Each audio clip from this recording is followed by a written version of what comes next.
Okay, we should be live. I'm just going to share that on all the social medias.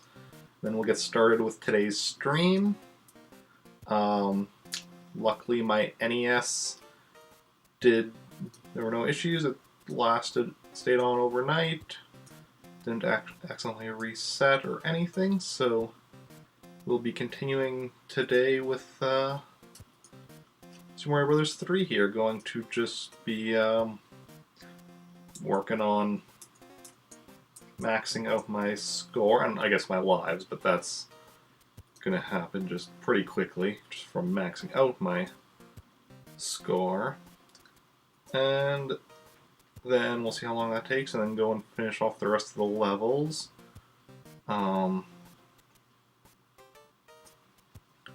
Depending on how things go,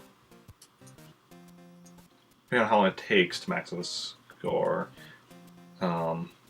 it's possible I might, again, it's possible I might not do that yet today. I'm going to see how long it takes, work on it, and if need be, maybe do bonus streams over the next couple of days where I do some more. But, yeah. Anyway, thanks everyone who's here. How's everyone doing today? Hope you're all having a good Monday. Just going to test to make sure my chat is working. It is. Bot's running. Everything's smooth. So we're going to get started with today's stream. Oh, and thank you for the host of the Astropath. Much appreciated as always. If any of you aren't already following the Astropath, you definitely should be. Fellow variety streamer of member of Team Human, and a Canadian, currently playing StarCraft. Yeah, let's just get started. I did leave my NES on all night. Just noticed audio. Have to get that going again. Welcome in, Banks. How are you doing? Properties. There we go.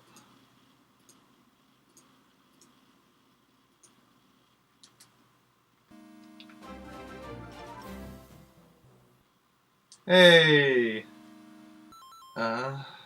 Zball, or Zball, thank you for the host. That is very much appreciated. How are you doing?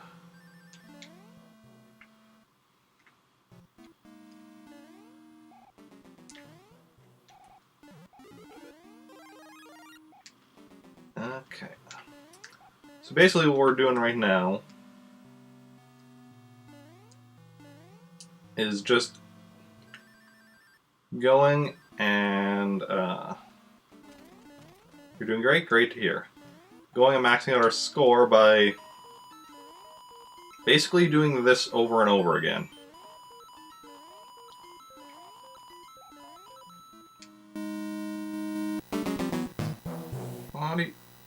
Game audio is a bit quiet, which is weird. Should be. How is game audio right now? It looked a bit quiet. I turned it off a bit, but let me know if it's too much or too quiet. If I need to turn it up or down any. But yeah, it's great to hear that you are doing great. So yeah, we're doing this to. Sounds good to you? Excellent. Max out our score and our lives. The lives we're pretty close to already. We're at 93. 99. Score, we are still we still have a ways to go. Clearly. Because the score maxes out at like 9,999,990, I would assume. Considering I'd never seen the ones digit change from a 0. Why max out the score? Because I want to.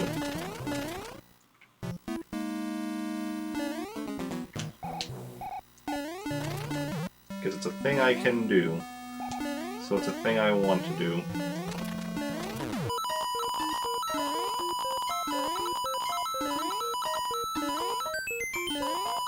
Yeah.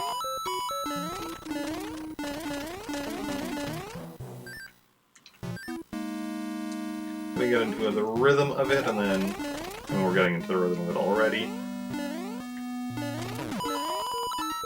Yeah, not sure how long it'll take, but I mean, kind of see, I guess, once I hit 3 million, see how long I'm going for, and then do the math on it. Hey, my lives are 99, I just noticed. I mean, now they're 98 because of that death. But yeah. So what's everyone been up to this? So what was everyone up to this last weekend? Because now we are on Monday. Monday afternoon. Well, I'm on Monday afternoon. Some people might be on, you know, Monday evening or night or something, depending on where in the world you are. Playing. Oh, that's wrong. Playing Pokemon and leveling up Pokemon to evolve them. Nice. Which Pokemon are you playing?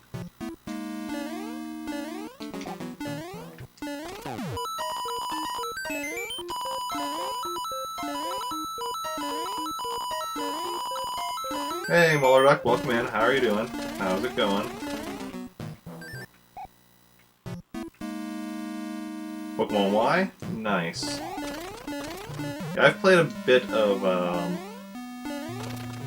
X and Y.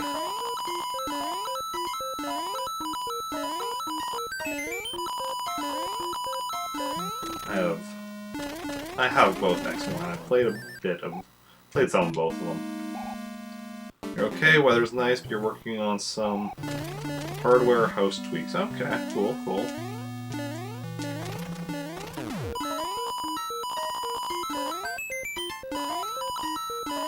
Trying to catch up from sleep deprivation last week. I assume dep short for deprivation.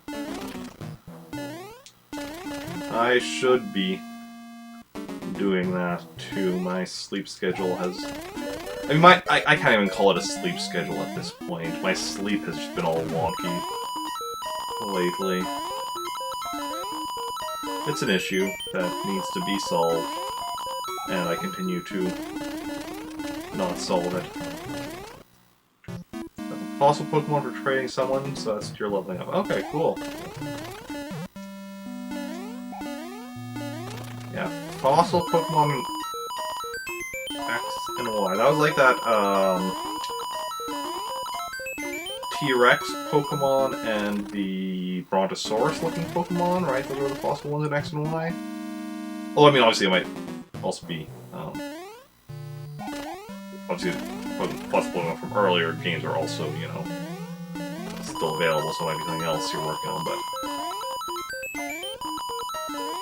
yeah.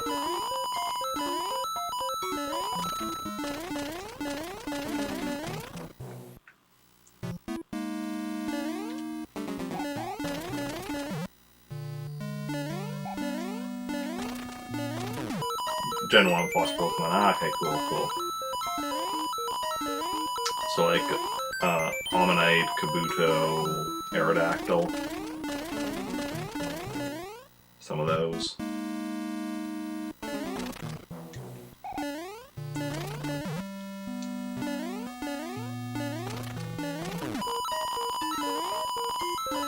I think Aerodactyl is my favorite of the fossils from the first gen.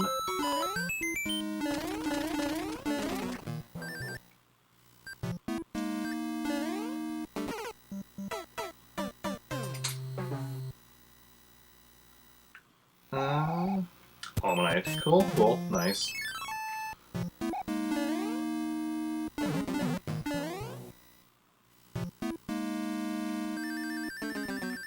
I mean, there's not really any Pokemon I dislike, I don't think.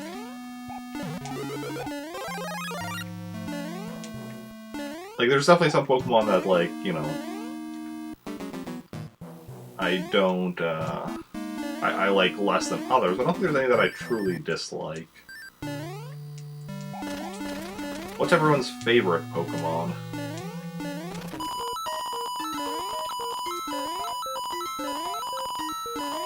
Myself, I mean, my favorite Pokemon is Charizard. It's always been Charizard. It likely always will be Charizard.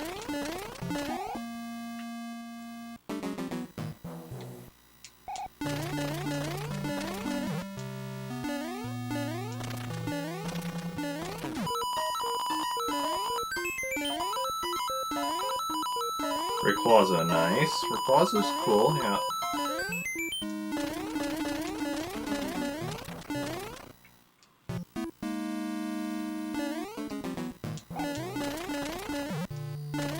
Rayquaza was a boss in Super Smash Brothers Brawl, I think, right?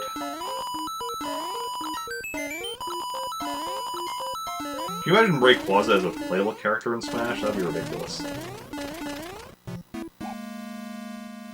Apparently there's actually some mode or something in Smash Ultimate where Master Hand is playable, so that's interesting. Not sure? Ah, no worries.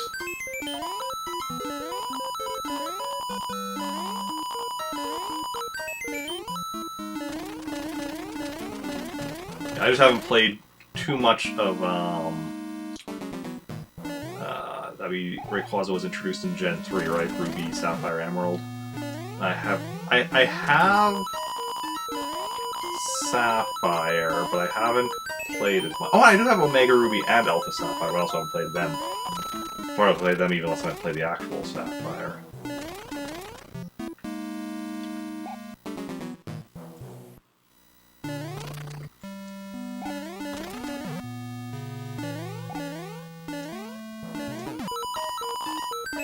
I love Pokemon, but I find it hard to find time to actually play them these days.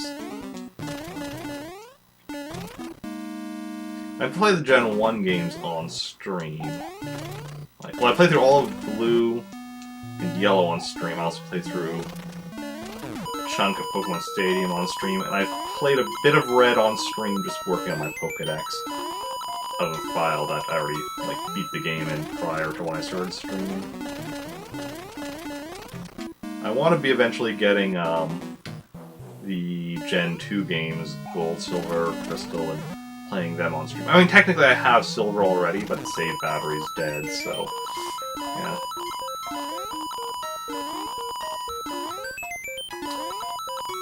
Yeah, we were just talking about Pokemon a bit. Yeah, right now I'm just working on getting the score up. I've just been streaming for about 13 minutes. I started, like, a little over an hour late today, because... Honestly, because I was exhausted after yesterday. Gen 2 had a save battery? Yeah. How else would it have saved? I mean, I know that, because it wasn't until Game Boy Advance games that they started using flash memory for stuff. Yep, the NES had no issues with lasting the night. It's quite nice. How are you doing today, Chisbits? How is your day treating you?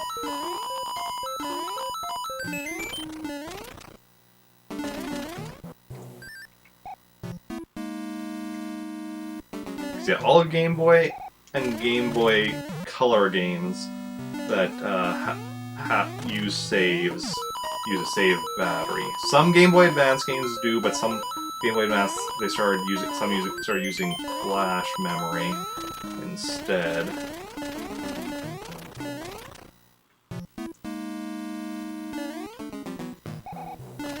You had to set an alarm to actually get up. Oh yeah. Sorry about that. Yeah, I did get up in the morning, but it was just like I had stuff to do and such before stream and such, that just kind of delays the start of stream. I'm not one of those people that can just, like, roll out of bed and go start streaming, like, right away. I need to spend some time doing other stuff first.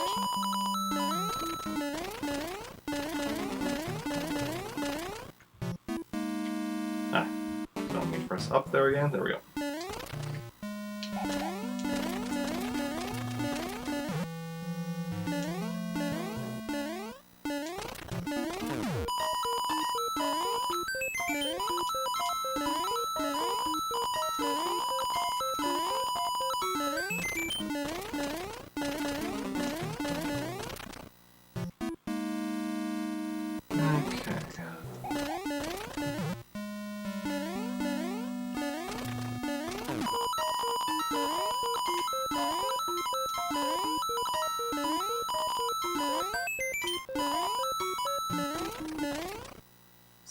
Live for about 16 minutes. We're getting close to being having got about a quarter of a million.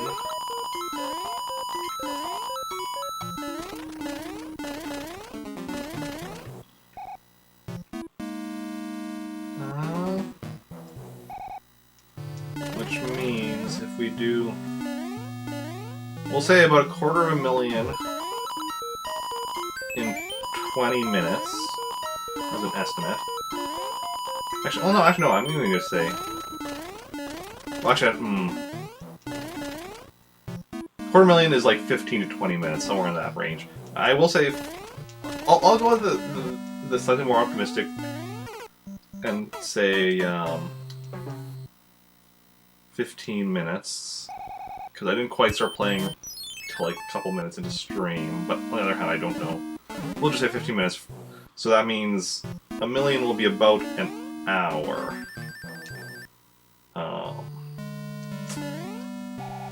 Because I started at 2 million today to get to essentially 10 million, like just short of 10 million. That's 8 million, so that would be 8 hours. Okay, so now that's of course an estimate, it could be off. So I'm probably gonna do is go at this for a couple hours today, and then leave my innings on overnight and because I don't currently have streams scheduled for Tuesday, Wednesday, or Thursday, because I am working all those days. What I might do is do bonus short streams on some of those days. We'll see how long I go today, and what I decide to do. Yeah, played Gens 1 through 4 or 5. Pokemon to miss Sun and Moon and only played for a bit of X. Okay, yeah. Yeah, see, I played Gen 1 back when it first came out. Then I stopped playing Pokemon for the longest time. Skipped over Gen 2 and 3. Got back into it with Gen 4. And yeah, so like, but how much I've actually played it since getting back in with Gen 4. Like, I beat at least one of Diamond and Pearl, possibly both. I think I beat at least one of Black and White, possibly both. I played and owned both Black and White too, but I haven't beat either of them, or even got very far. X and Y, I have, and I've beaten one, possibly both of them. Sun and Moon I have, but I haven't gotten very far in either of them. Oh, and for the remakes, like I don't have Violet or Leaf Green or Heart Gold or Soul Silver. I do have Omega Ruby and Alpha Sapphire, but I haven't got very far in either of them. Also, for Sun and Moon, I don't have Ultra Sun or Moon, just have your actual, the original Sun and Moon games. And I don't have Let's Go. I mean, I don't have a Switch, so it would be... yeah. Problem is, especially now with the various, yeah, for Gen 1 I own, Red, Blue, and Yellow. The problem with the DS and the 3DS games is that these days most of my video gaming happens on stream, and I can't stream from 3DS or DS, so it makes it hard to like actually be like, oh, let's just play a bit of this Pokemon. Oh, but you know, I don't really have time to play video games much outside of my stream time, and I can't stream a game, and obviously I'm not playing it during stream time.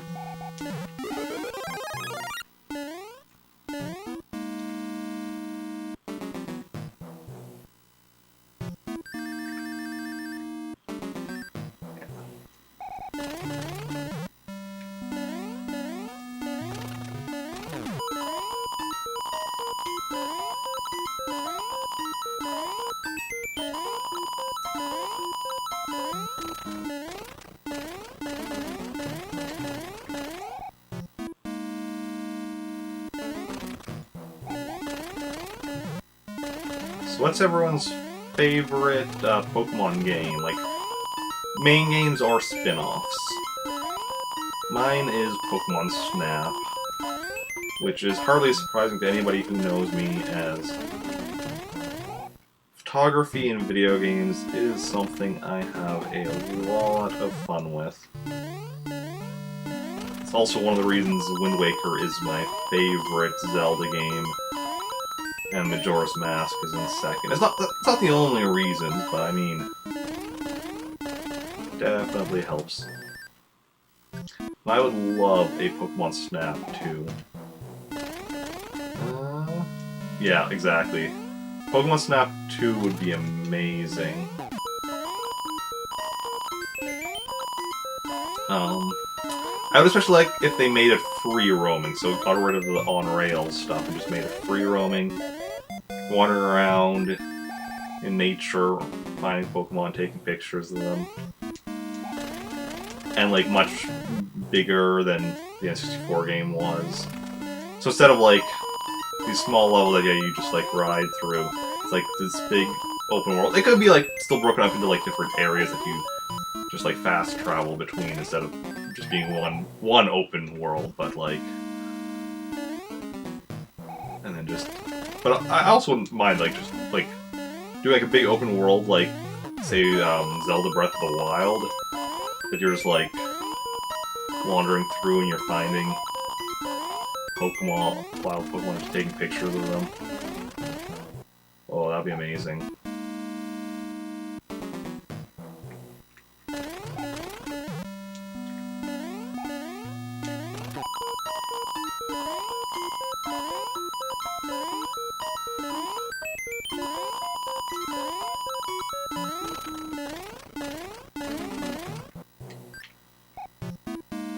Yeah, Breath of the Wild World Pokemon would be awesome.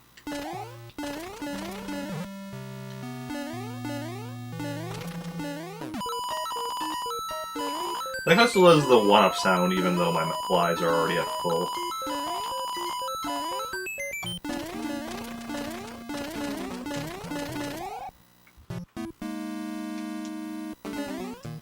Gonna be dying soon.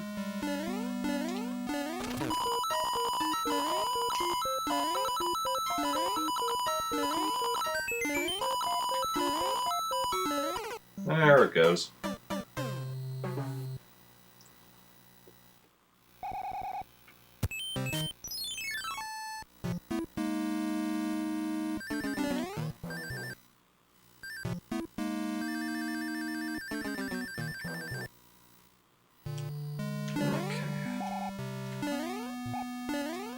If I do end up having to continue this further days, I'm just gonna lurk for a few minutes. Oh, no worries.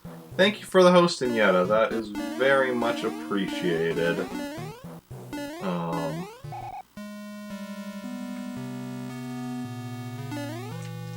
Now, welcome on in.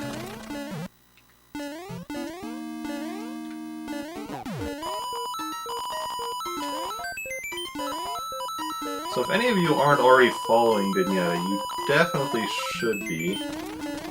She is a wonderful person. She's actually a mod here. She takes part in the Star Wars RPG.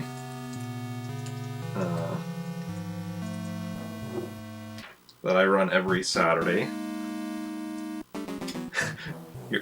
She is a person, yes. Surprised she puts up with me? I mean, I'm surprised anyone puts up with me, to be honest, but...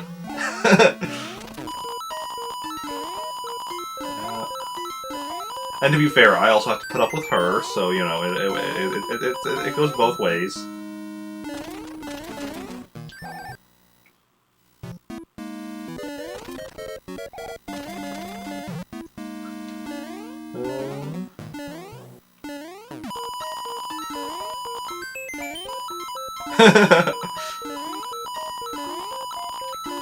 But you're a wonderful jerk.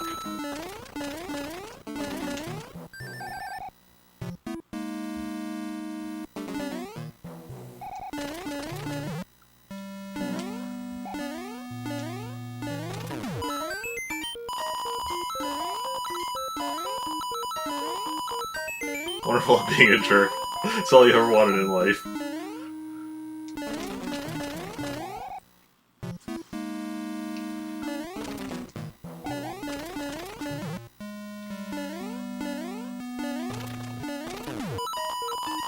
As long as you're reaching your goals in life, that's the important thing.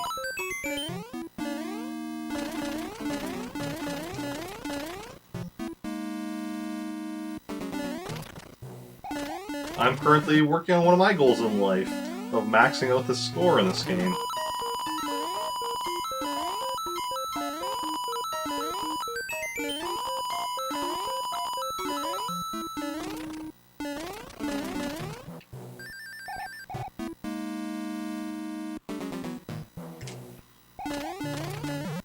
But yeah, I'll probably...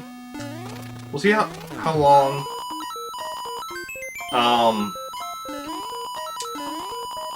9,990,000... I assume 990, because I've never seen the one digit change, so I'm assuming that's still going to be a 0, but... all the rest of those numbers in the score at the bottom will be 9s.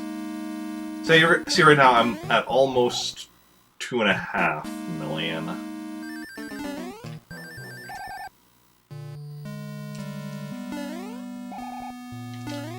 My estimate is that a million points takes about an hour with this strategy.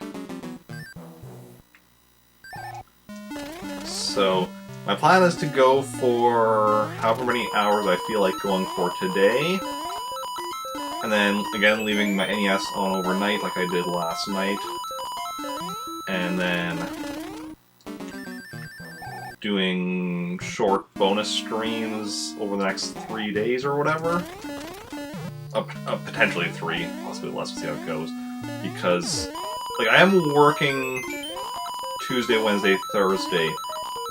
But, like, Tuesday and Wednesday, I'm only working 4 AM till 8 AM. So I'm going to be exhausted after that. Like, I do still have time, so I could, like... And this doesn't exactly take a whole lot of brain power to do. And then Thursday, it's a bit later. It's 4 AM to 10:30 AM. So still not a full 8 hours, but... yeah. So we'll see how it goes. Figured out a character for Star Wars RPG, but did not realize session not quite so long. Oh yeah. Yeah. They generally go for around 3 hours. Well, my attempt is for them to go around 3 hours. They actually generally do go a little over 3 hours, bit over 3 hours, but yeah.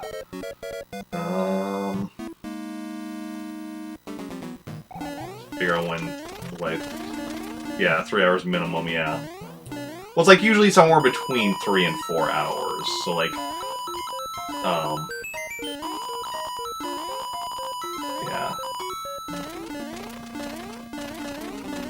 But I do understand if that does make scheduling a bit trickier for joining in.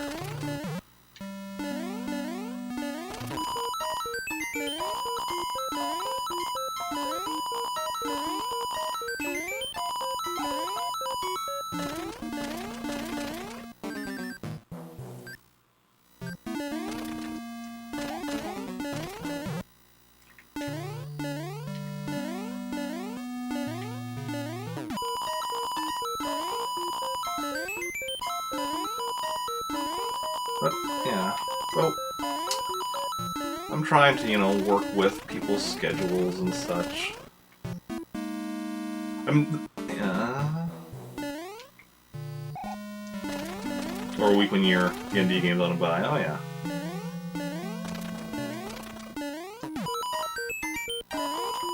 Yeah, this Saturday's, for instance, is going to be a bit earlier. It's going to be at 11 a.m. Central Time.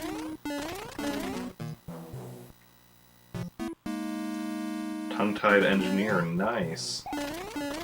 R2 unit Greeble. Nice, nice.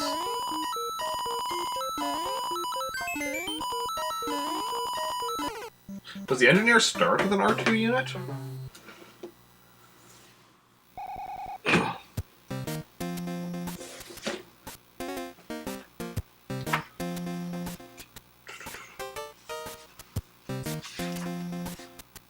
Does? Interesting. I didn't realize any of the character types started with a droid. No, yeah, it does. I've looked over all the character types, but I guess I just had forgotten. Greebly.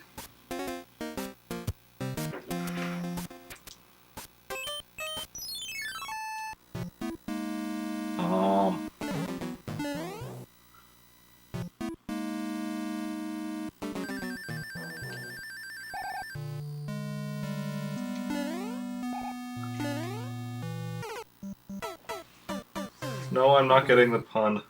No, I don't know if it's just my brain isn't working.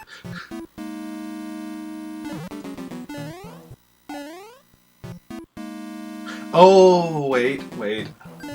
I haven't. No, done anything like scale modeling. But now you say that, that does sound familiar.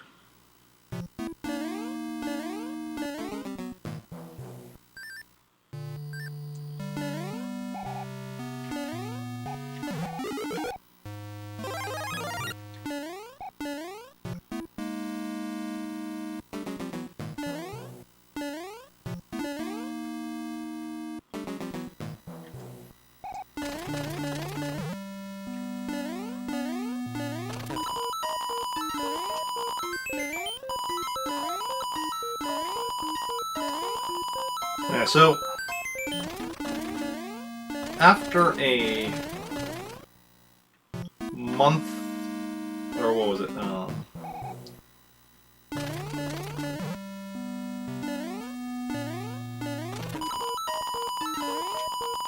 Okay, kit bashing. You take different bits of models, details and stuff. Okay, yeah.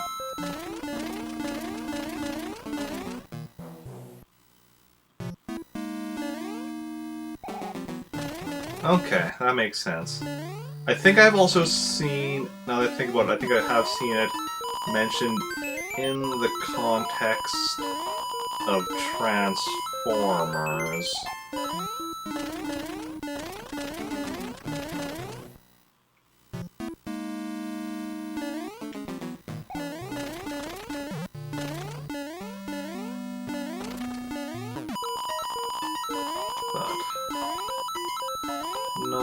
entirely certain. Adam Savage talks about it. Okay.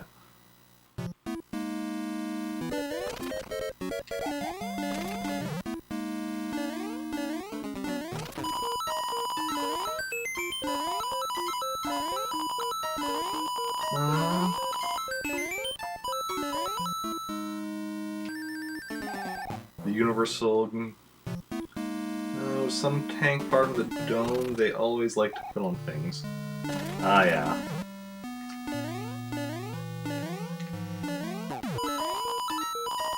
I mean, if you got a part that, you know, works...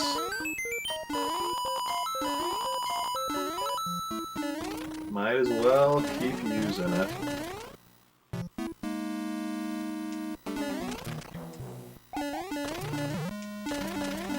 Yeah, so as, we put it on the Matrix hover shift, eventually made it a life-size blow-up. The 5-foot tall Universal, yeah, Greeble, and made him really happy. Oh yeah. Or Greebly.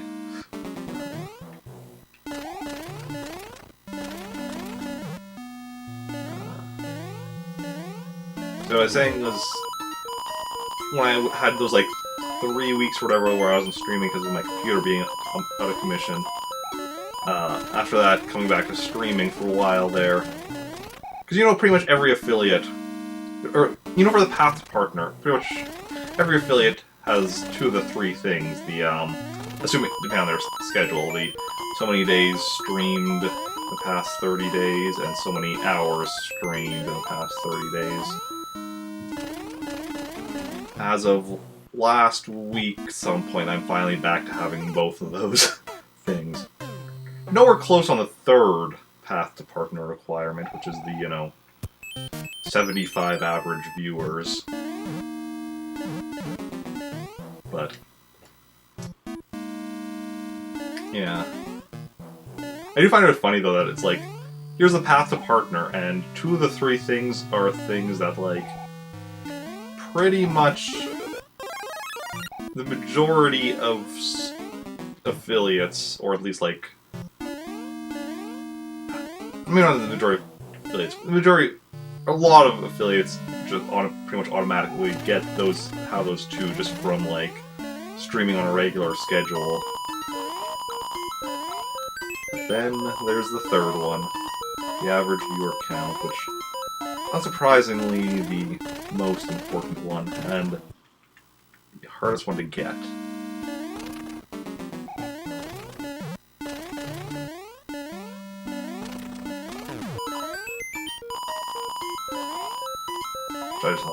I just thought it was a trick, like, I had like a month there where I didn't have it just because of missing streams for a while.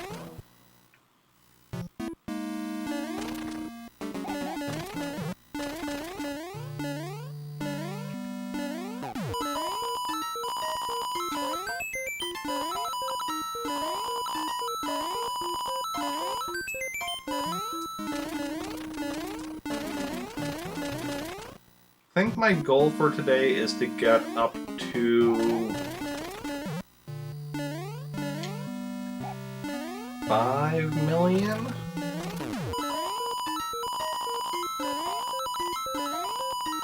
Points in the game, I mean. Not 5... I'm changing the topic, not 5 million average viewer count. That would be ridiculous. But no, I think my goal for today's stream is to get up to 5 million points here in the game. Then if I do, like,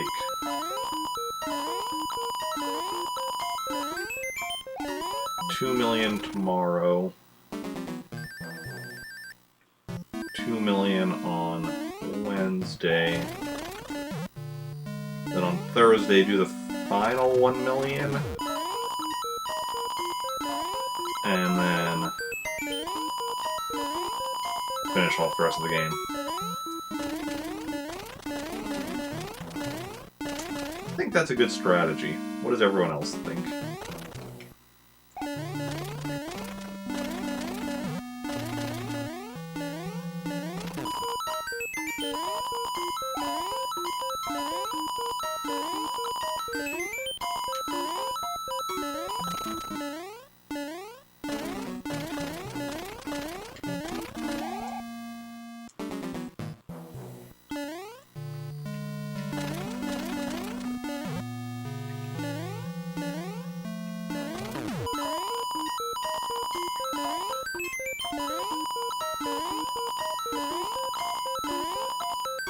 Yeah, this is points farming.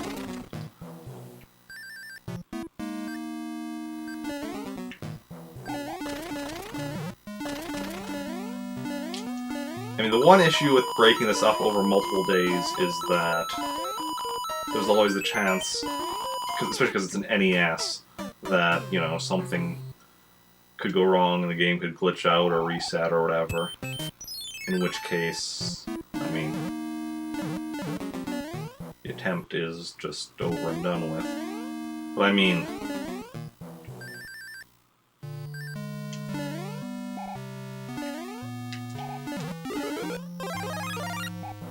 if I try to do it all at once, that is a very long stream. I mean, okay, I started...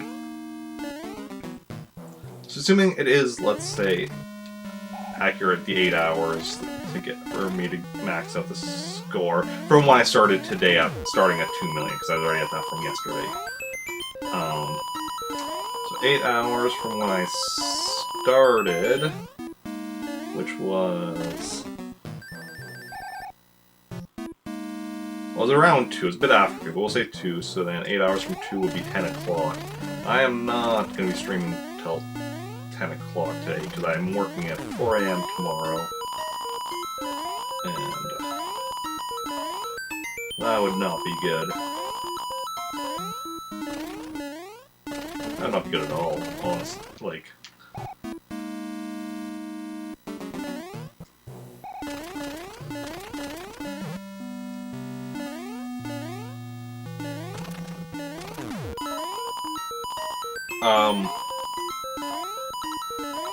By an easier way, do you mean a faster way? Because this is definitely...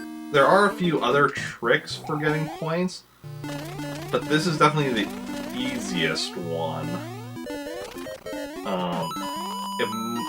It's probably also the fastest one, but I don't know that for certain.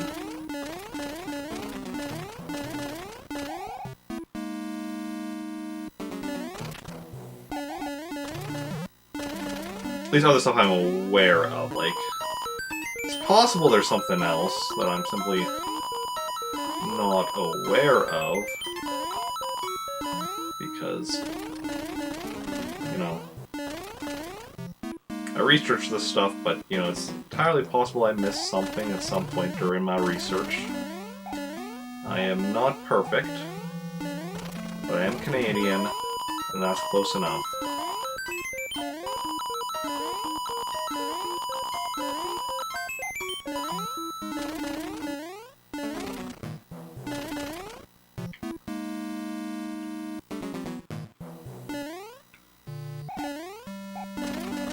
The way you get it, because the initial lot of Super Mario Brothers 1. In Super Mario Brothers 2, there is indeed a way to get a ton of lives. There's 2 ways.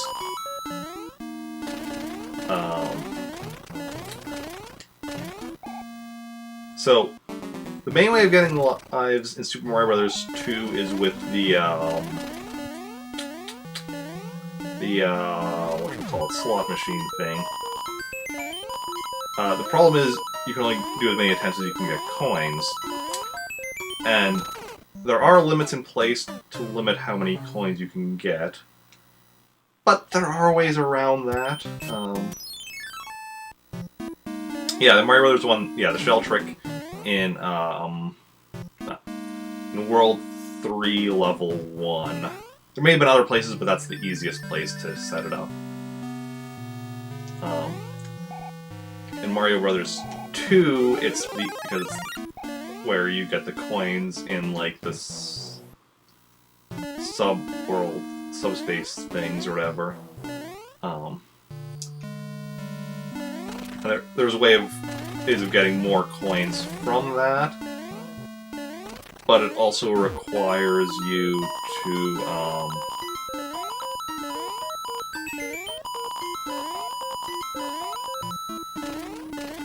but there's also limits, or it also requires you to actually, you know, still actually win at the slot machine to get lives.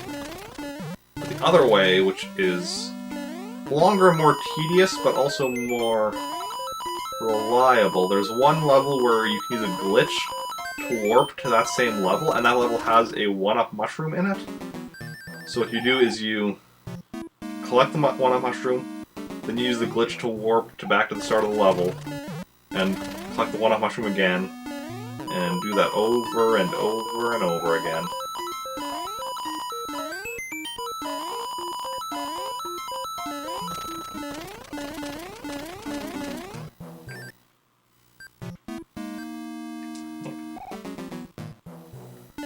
Yeah, I am aware of how to max stuff out in a lot of games.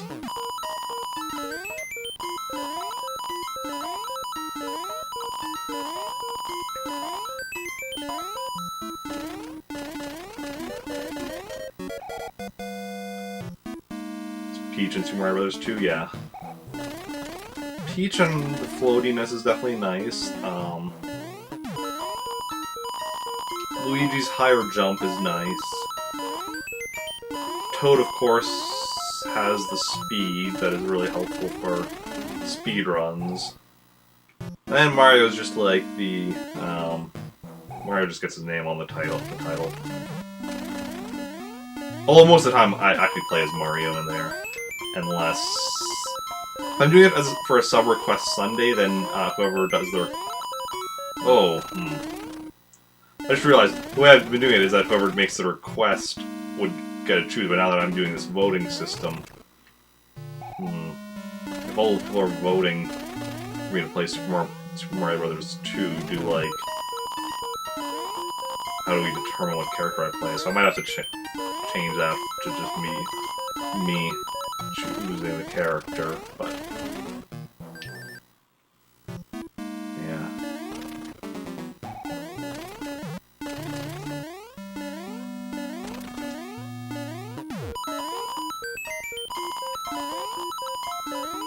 I mean, eventually, like, with Super Mario Brothers 2, I want to be doing a 100% run with each of the 4 characters, so, I mean, eventually I want to go through all of them, but it was just like...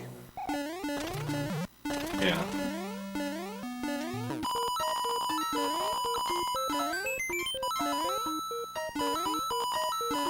Well, no, see, I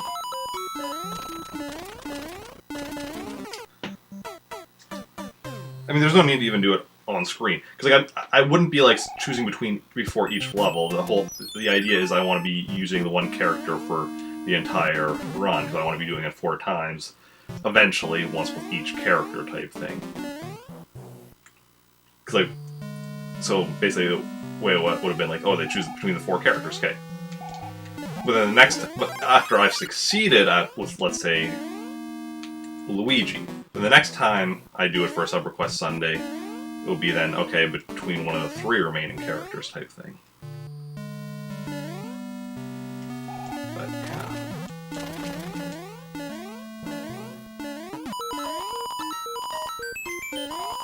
But, I mean, nobody's currently voting for it. Nobody's voted for it anyway recently, so...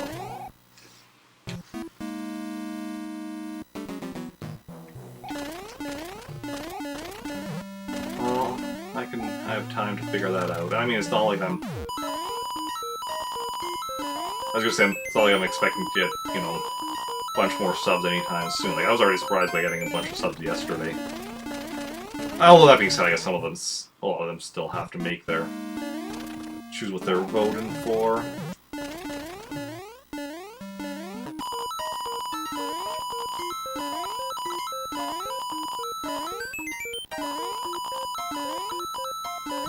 I mean, some of my other subs still have, like, votes that...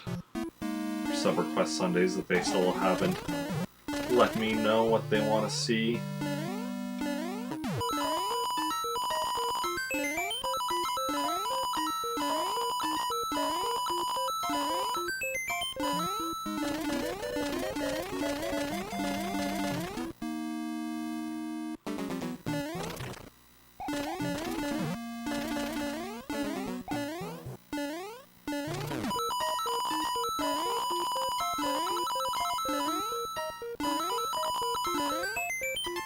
Well, we are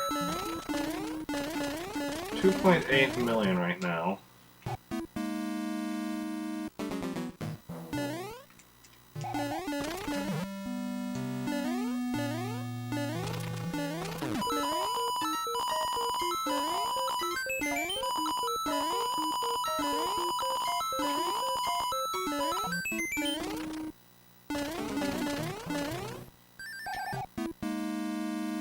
One interesting game, actually all nines, I believe so, other than I think the ones digit stays as a 0. Because, because like, the ones digit never changes from a 0, but otherwise it should be all nines.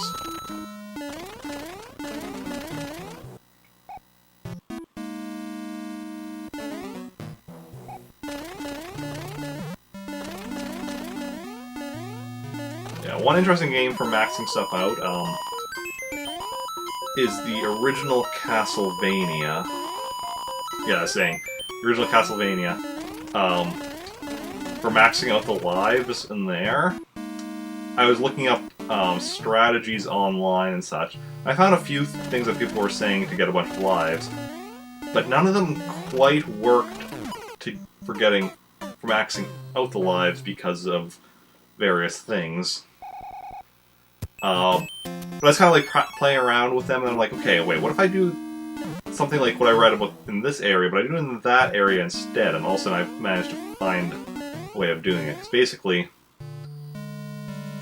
the issue was basically what I need to be doing is using holy water to kill enemies, because if you can kill multiple enemies with one use of holy water, you get points from it. And as whenever you hit certain point numbers, you get life. The problem is the other areas I was reading about online were areas where you couldn't get holy water, and eventually you run out of time, and once the time runs out, you're back at the start of the area, but you don't have holy water anymore, so you can't keep doing it. Then I found an area where I could get holy water, so it's like, okay, go, get holy water, go through to this area with these enemies, infinitely respawning enemies, and then just keep killing them with holy water. It's a slow and tedious task because of the fact that the amount of time it takes to get a life, basically, I'd be getting 1 or 2 lives per death from running out of time, so slowly making progress, but not very fast. You're horrible at that game. Castlevania is a very difficult game, yeah. I'm still surprised that I actually managed to beat it. Because back when I was playing through it just to beat it, I spent, I think, multiple streams just, like, I spent a lot of streams on it, and even when I got to Dracula, the final boss, I think I spent multiple 3-hour streams just fighting Dracula over and over and over again. The nice thing is that dying, or even game overing against Dracula, still starts you, like, just right outside the boss fight with him or whatever, so you don't have to, like, go through a bunch of other stuff to get back to him, but it just took me so long to be able to beat him. And yeah. You remember at least one of those attempts? Yeah.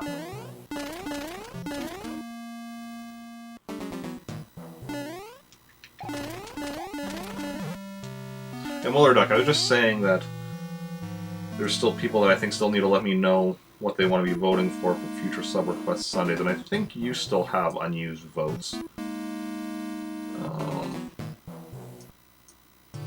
Let me just check where's my list here. Muller Duck. 1. Yeah, you have 3 unused votes for sub-request Sunday. Just as a reminder.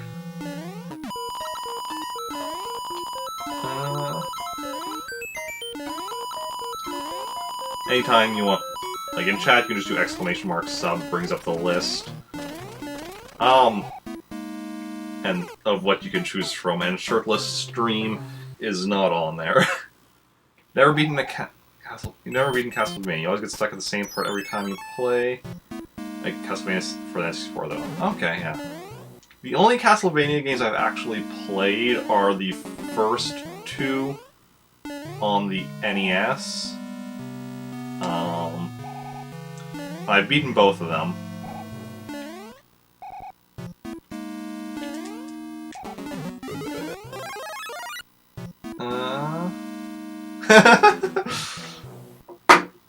What is this rig? Well, you've seen the list. It's from that list is what you got to choose from to vote for. It's what I play, not how I play it. You know that.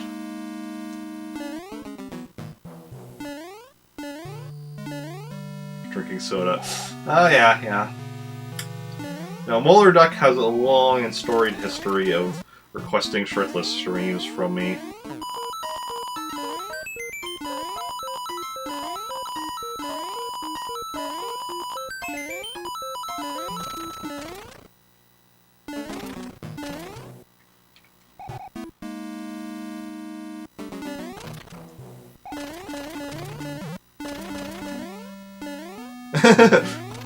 Yes, only request them from me. I don't know why. Because you want me to succeed. I'm not sure me doing a shirtless stream would help me succeed.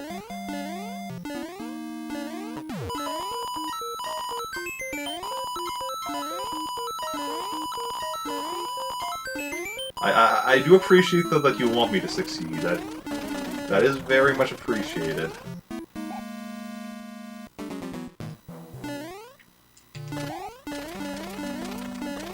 Come on. There we go.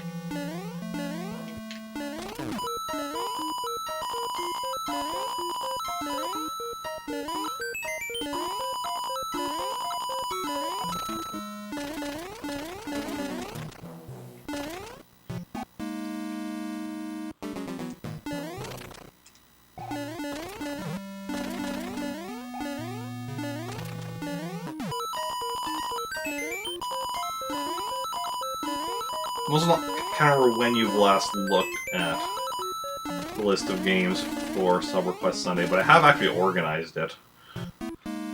So I organized it at some point, so now like... because everything's grouped by series. That's always the way it was, but now there are, like...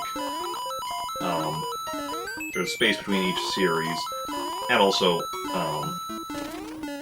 I have a series listed in order of like how many games are on the list. Like Mario's at the top because there's just a ton of Mario games to choose and vote for. Zelda's next. That's like I think Mega Man or something, or Lego or Pokemon. I don't know. They're all up there.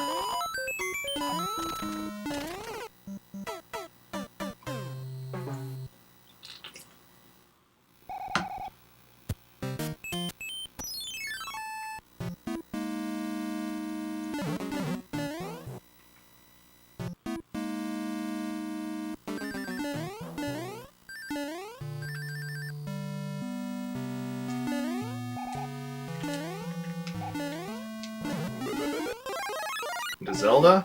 Okay. I will mark those down.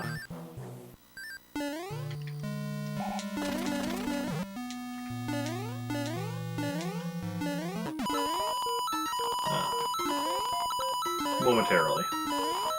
Marking that out for my next death.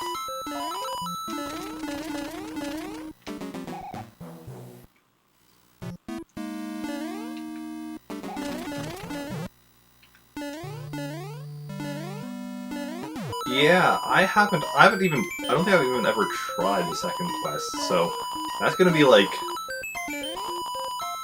brand new to me.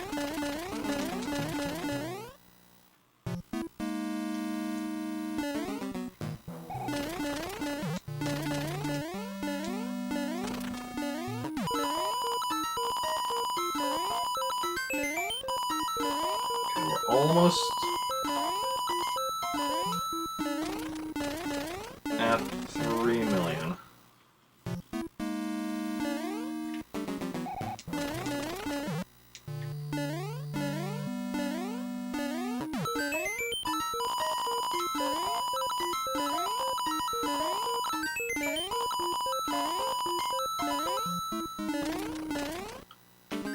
looks like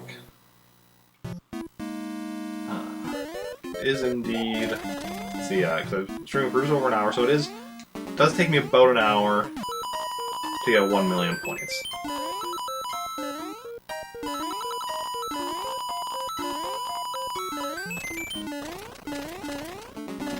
$3 million. Hey, we made it 3 million. Yeah, after I finished, last time I did Legend of Zelda on stream and finished off the first quest, I was looking at some maps of the second quest just out of curiosity, and the game pulls some like real bullshit moves in the second quest. Apparently, there's walls. They look like normal walls, and you can just walk right through them. But like, if you don't know they're there, would you even try? It's like it's bad enough, like, all the walls that are bombable that you don't know. But now it's like, oh, some of the walls aren't even bombable, it's just you walk right through it, but they're just fake walls.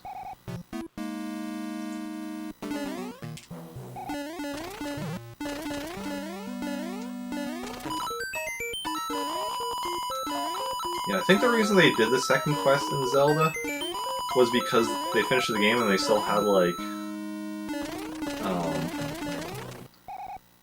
more space on the cartridge, so they're like, hey, what else can we throw in there? And they came up with the idea of the second quest.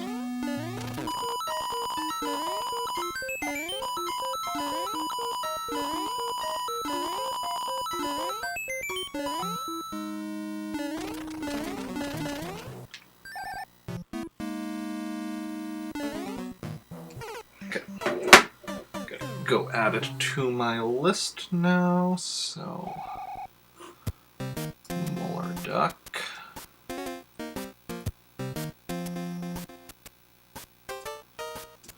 Legend of Zelda. Legend of Zelda. And a third time, Legend of Zelda. And... there we go.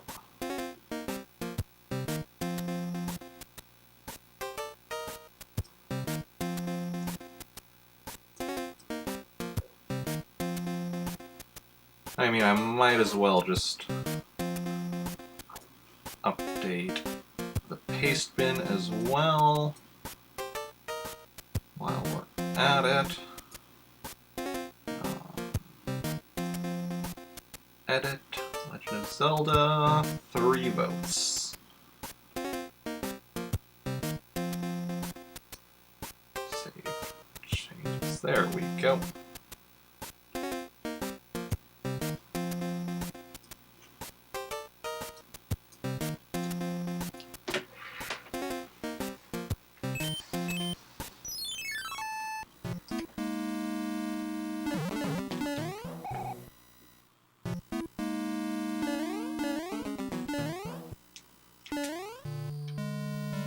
Okay.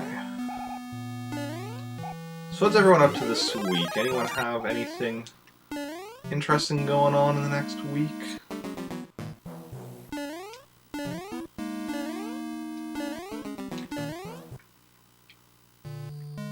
I'm of course going to be playing some Super Mario Bros. 3 over the next couple of days. Working on doing this over and over, getting my points maxed out. Gonna start up the artwork. Nice, nice. Have a lot to do.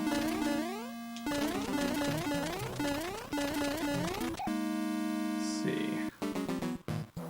What else am I doing? Friday is gonna be Pikmin stream and hopefully beating it. But I said that last week and then I didn't beat it.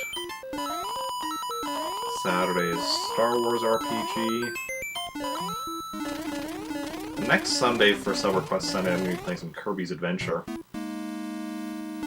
That I'm not sure what I'll have, because I know, like, in that one, the game tracks your percentage on your screen, and I'm not at 100%, I don't remember what I'm at, but... So, first and main goal is to do whatever it needs to do to get the game percentage up to 100%, and we'll see if there's anything else after that that I need to do. But that is also a game that saves, so it's not going to be like this where I have to do it all in one go. It's almost actual spring. You might get to the gutters today before the rain really starts up. Yeah.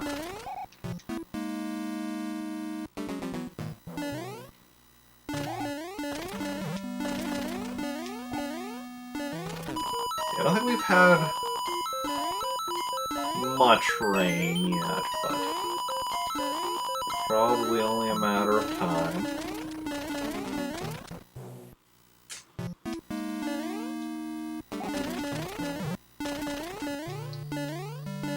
I'm dreading the time it's probably when we're gonna get a day or a night where it's raining at like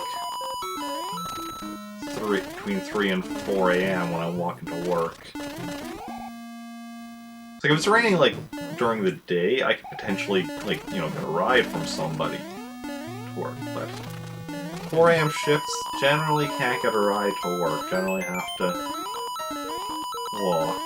And if it happens that it's raining, well, then I'm just gonna be soaked by the time I get to work. Did happen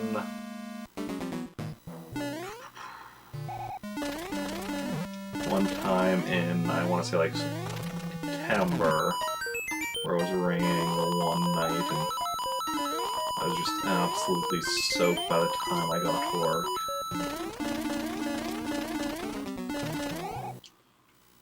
Like at my workplace, like, shirts are provided by the place I work at, so I just like went and just got a fresh one. But fortunately, you know, still had to didn't exactly have a change of pants.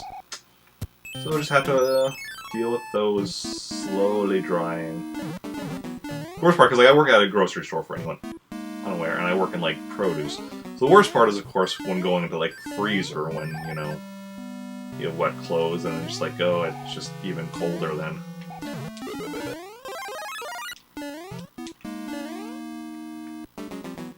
But sometimes that's just the way it is.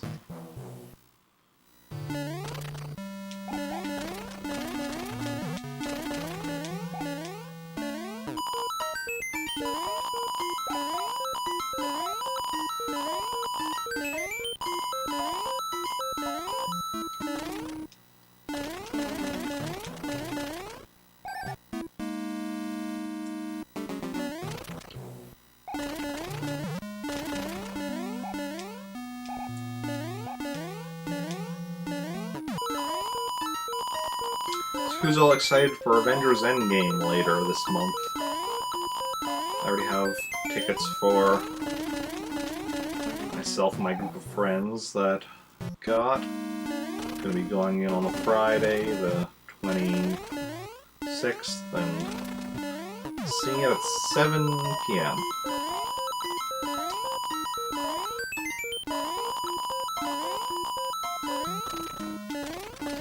Very much looking forward to that. I mean, anyone who knows me knows that I am a massive fan of the Marvel Cinematic Universe, and this is like culmination of everything that's come before it. Like, Infinity War is currently my favorite movie. I don't just mean like my favorite Marvel movie or any superhero movie, I mean my favorite movie. I understand for a lot of people it's... No, I understand even there's people that don't even like Infinity War for various reasons. In some cases, they don't like it for the same reasons that I love it, but...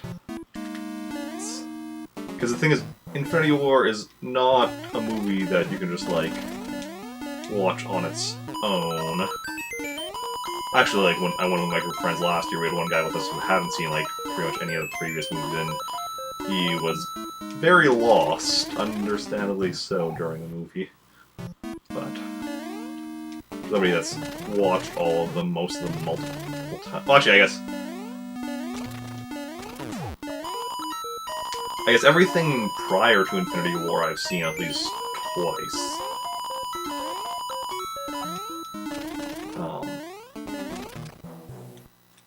The original Avengers is the movie I've seen the most.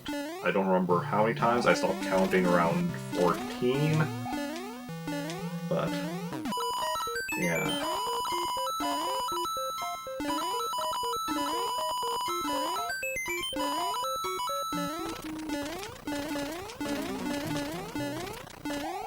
Yeah, I'm a big fan of crossovers and such, getting to see characters from different series interacting with each other. And the thing is that the MCU is just like built on that very concept, and I just love it so much.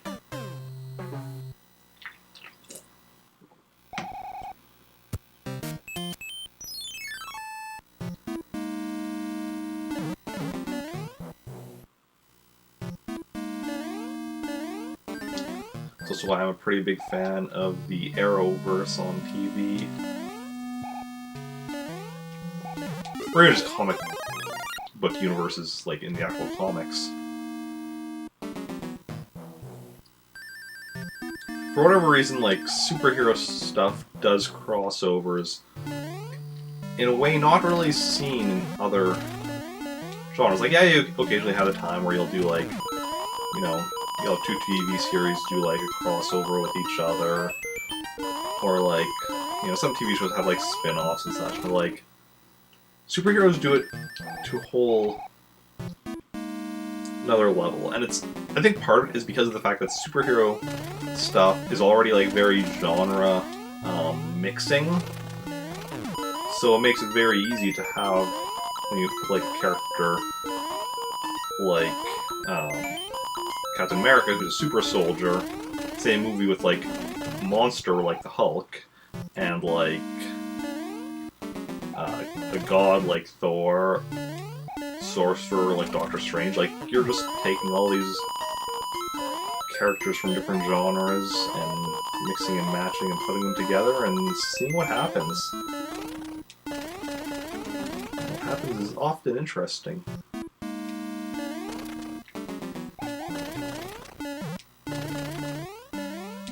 Years ago, I'd started doing a vlog series. I only did one episode of it, but where I was going to be like taking suggestions from people on franchises that they'd either like to see a crossover or think a crossover would be like difficult or like or interesting or whatever. And basically each episode I would take one suggestion and figure out. Basically, I take all the suggestions, put them in a hat, draw one, and then figure out on the spot, figure out like how to make a crossover between them. I ended up not really doing it beyond the first episode, because basically I was in the process of editing the second episode, and I realized that, you know what, I really did not like, I've been doing vlogging for years, but I realized I really did not like video editing. It was not something that I enjoyed doing at all, and I was kind of getting tired of having to do it just to do vlogging, which I did enjoy. But, yeah. That's something nice about Twitch, because it's live, I don't have to do video editing. Because with vlogging, I enjoyed the researching, the writing, the filming, everything except the editing.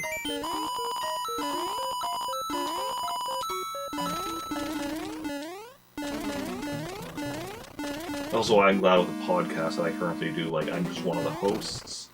I don't have to do any of the actual editing or anything. I just watch an episode of a TV series with my buddy David and talk to him about it while we record, and then he does all the editing and everything. It's quite nice.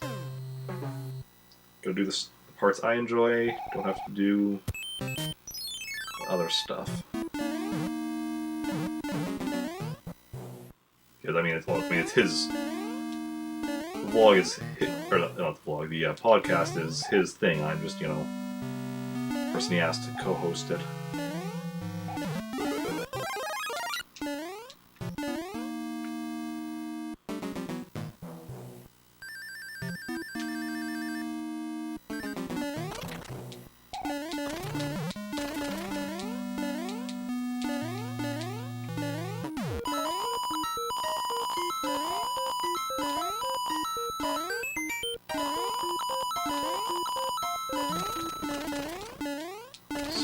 for the question of the day today, what games have you maxed?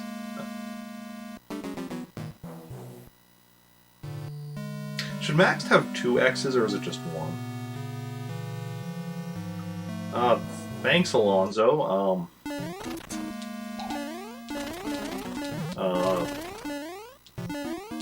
That's good to know, I suppose. Just the 1X? Okay. Cool, cool.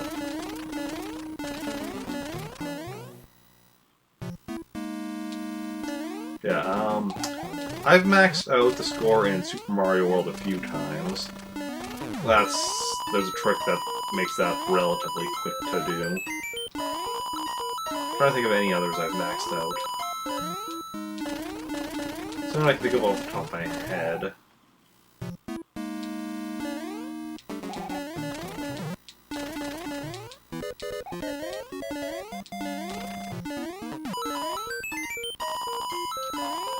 Well, I guess it also depends on what you mean by... I guess if you mean full game or like mini game, because there's some mini games in Super Mario 64 DS that I've maxed out the scores on. At least one. What is it, Find Mario or whatever, Find Me or something. I was like, oh. Not exactly Where's Waldo, because it's just like faces of Mario, Luigi, Yoshi, and Wario on like a background. But then like one of them there's just one of. Such, and you have to find whoever there's just the one of and such. Max that out one time.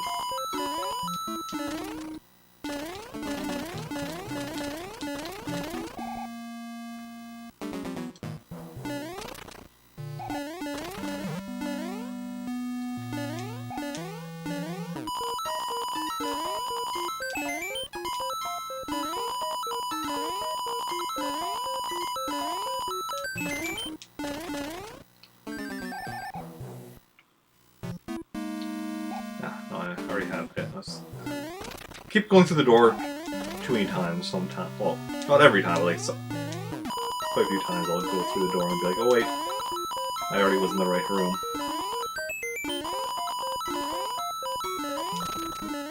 I just need to go through the door twice. Once here, and then once again here. It's interesting that, you know, well, there's the time limit.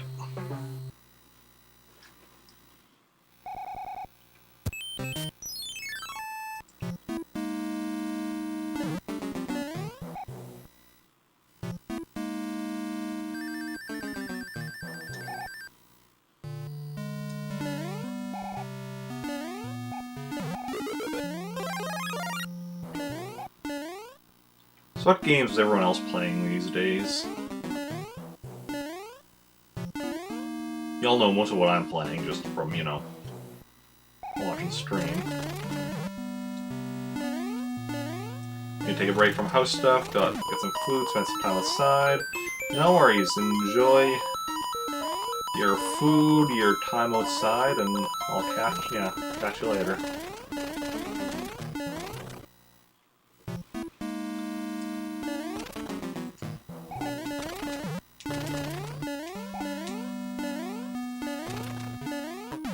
Yeah, what games is everyone up to these days?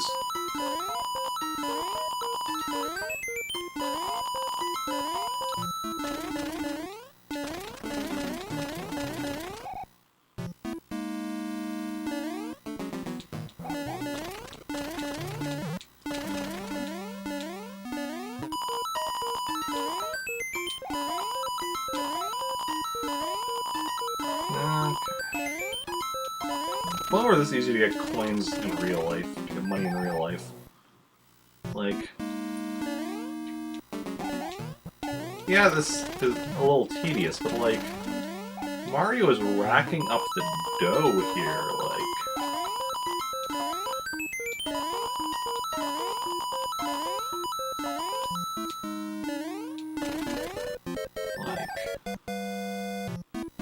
it's not to the level of, say, like, in, New do Super Mario Brothers 2 on the 3DS, which was like all about getting coins, but it's still like Mario's getting some decent coinage here.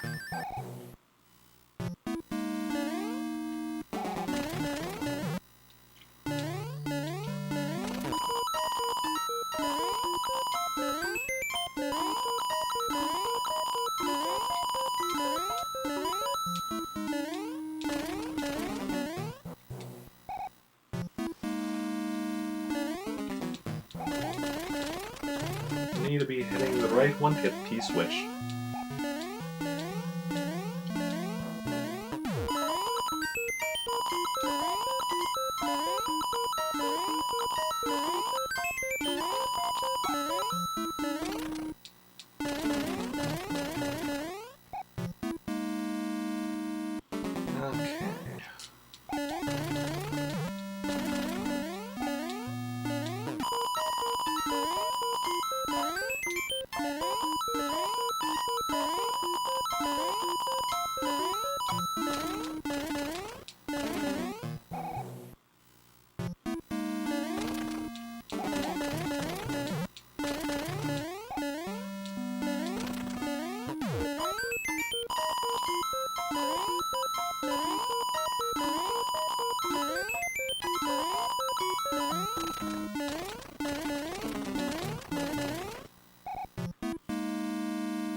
Oh.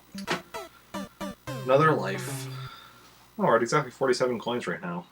47 is one of my favorite numbers. For anyone unaware of why, it is because it is the unofficial Star Trek number. See, back in the day, on Star Trek The Next Generation, one of the writers, whenever he would need just like random numbers, like, you know, shields are down to 47%, or, you know, just like stuff like that, or whatever. Whenever he needs a random number, he would always pick number 47. And then other writers started doing that as well. Became the unofficial Star Trek number as a result. The reason, though, for it was because this writer had gone to a university where some professor had apparently made some proof. And I was like, well, it's presumably one of those proofs that, like, when you look into it, you find out that there's something that doesn't actually work, but to prove that all numbers were equal to 47. Now, why he chose 47, I don't know, because that just means all numbers are equal to each other. So I don't know why this professor specifically chose 47, but they did.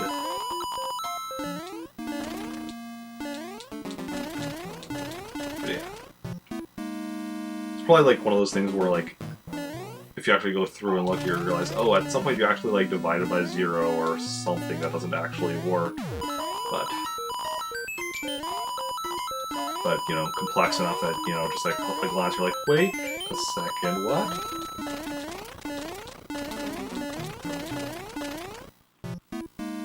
But I mean, you know, math can be complicated.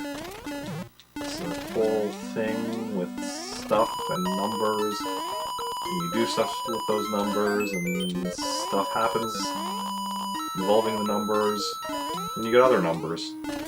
And numbers tend to number. Numbers, numbers, numbers.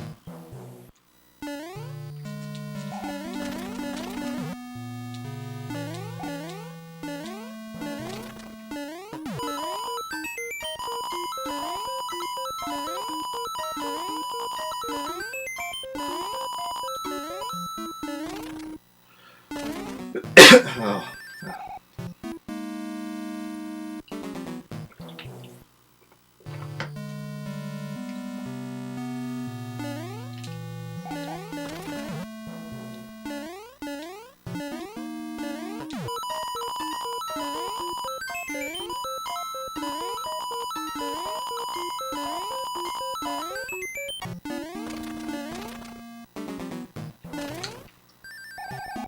So the goal for today's stream is to get up to 5 million points.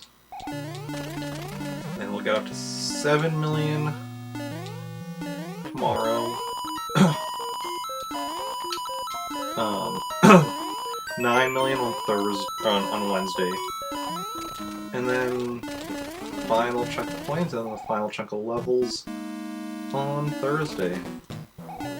That is the current plan. My NES also fails, or anything. Leaving NES running for, I guess, Sunday to Thursday, so that'd be Monday, Tuesday, Wednesday. I mean, leaving NES running for 4 days is, of course, a, you know, is a bit of a tricky proposition. But as long as the game doesn't fail on me, I'm going to be, and the system doesn't fail me, I'm going to be doing my best to actually complete this. Almost halfway to 4 on score. Oh yeah, yeah.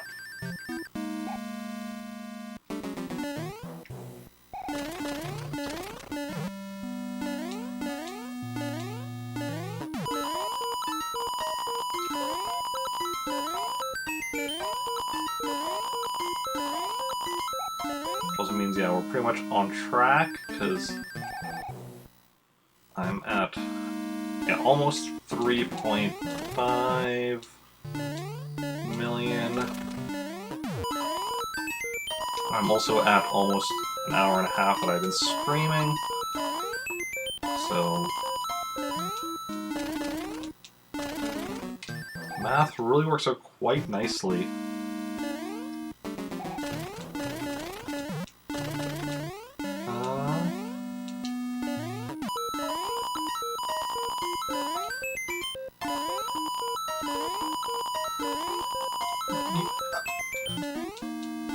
Just so you're clear, just so we're clear, like, the 100%, because you're saying why they included it, like, most people wouldn't include that in their 100%. This is a me thing. This is what I count as 100%. Most people probably would not.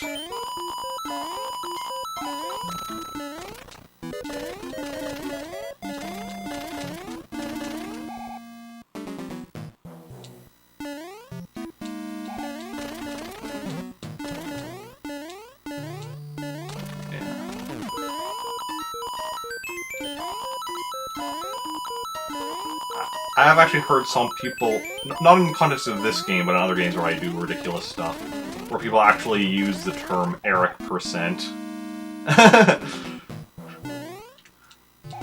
Yeah.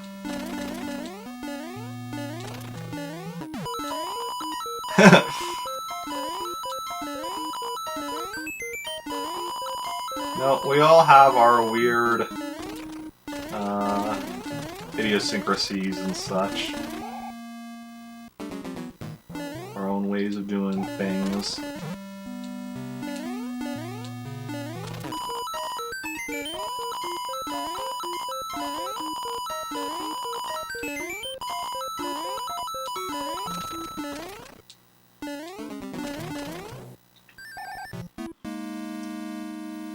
I mean, some of the goals I make for myself in games are things that, like, I'm like, oh, you know, yeah, I want to do that eventually, and then I oftentimes don't expect to ever actually do it. But, yeah.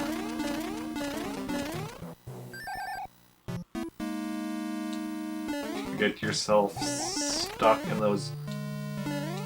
you could...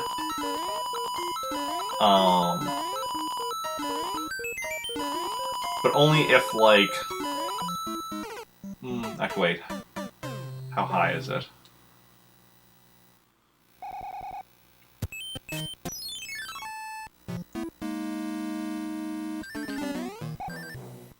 See, if what you did is you waited up on the starting platform until it was close enough to them reforming, and then you dropped down, but didn't drop quite enough. But if it was too much to, like, be able to jump back up to the top...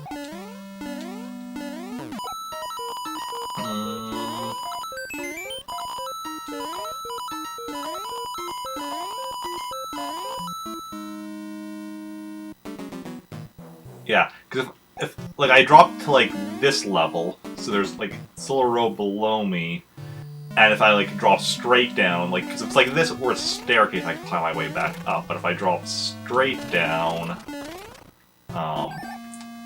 so there's no staircase, then it would theoretically be possible, like just drop straight down like that, but like near the end, so I still have like blocks to the bottom, I could get stuck. Yeah. It would, but that would, if that happened, I would just have to wait for the time to run out and then I'd die and just... So it would waste a bit of time, but I mean, it would only happen if I was intentionally wasting time anyway, so... Yeah. So if I wasted time and just stood up here for a while...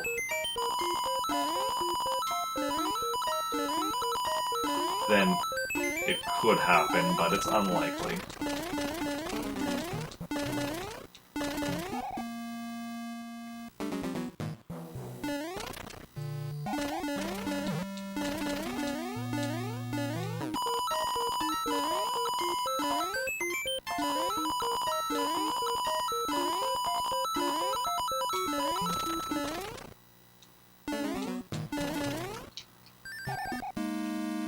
Something I'm also going to want to do, because I'm not planning on doing all of this today,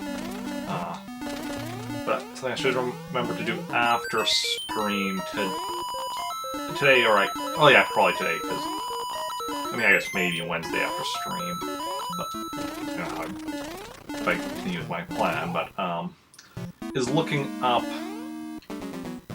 where I can all get lives in the remaining levels, that way, like, if I all of a sudden die, I can get my life count back up to 99.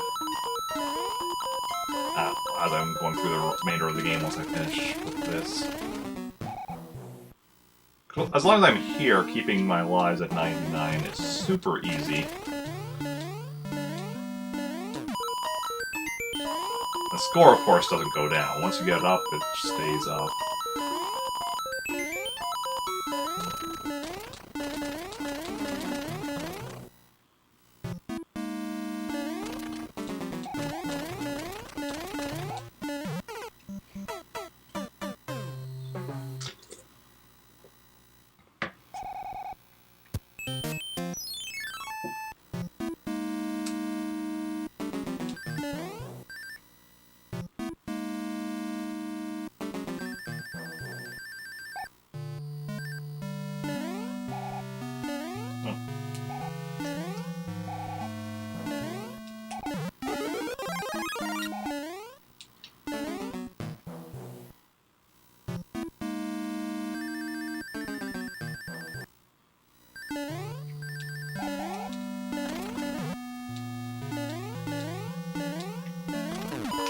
Also probably come up with, you know,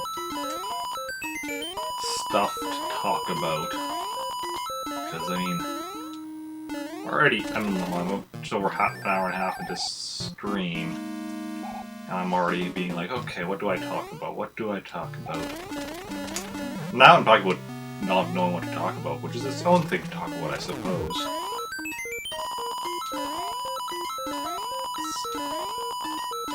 Because, like, oftentimes, like, I mean, if people are talking in chat, I'll, you know, try and respond to stuff in chat when possible.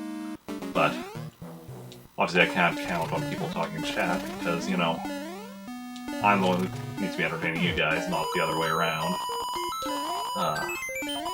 So, like, oftentimes I'll talk about, like, what I'm doing in the game, but currently I'm just kind of doing the same thing in the game over and over again, so, you know.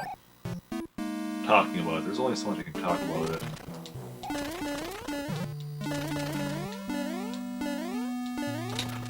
You know what I should do? I still have the list because I was talking earlier about that vlog series I had started and just done one episode of years ago, but I still actually have the list of, like, crossover suggestions people had given me what I should do is I should grab that list and just like kind of go through and figure that out. Doesn't really inspire me to talk about doing this. Yeah.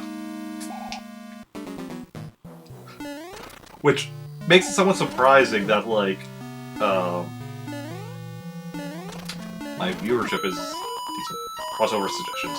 See, basically, I'd realized, like, this was a couple of years ago, I'm like, you know, I could, like, you know, I could take any two series, and as long as I was familiar enough with them, I could figure out how to do a crossover between them. And then... So then I was like, hey, let's do that. So I got, like, people to be like, okay, give me suggestions for things, and I'll figure out how to do a crossover between them. The first episode, I did a crossover between... It was just like me talking and explaining how to do the crossover. The first one was Terminator and Alien.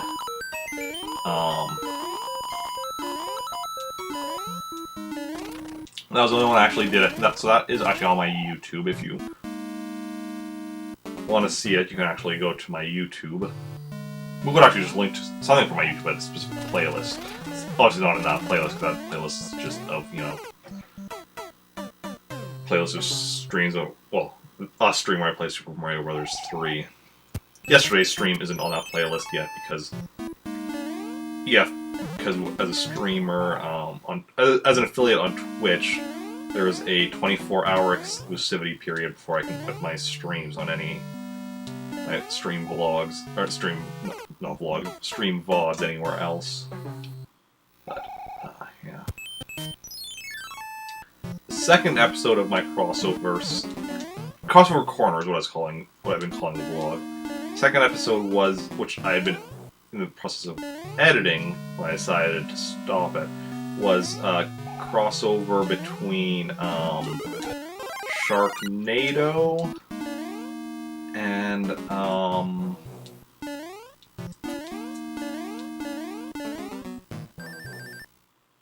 Friday the 13th, was it? Friday the 13th, the one with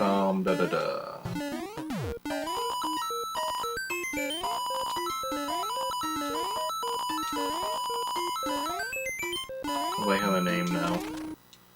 Well, I haven't actually seen any of the Friday the 13th movies. I don't really watch horror movies. But... Jason, yeah, that sounds right.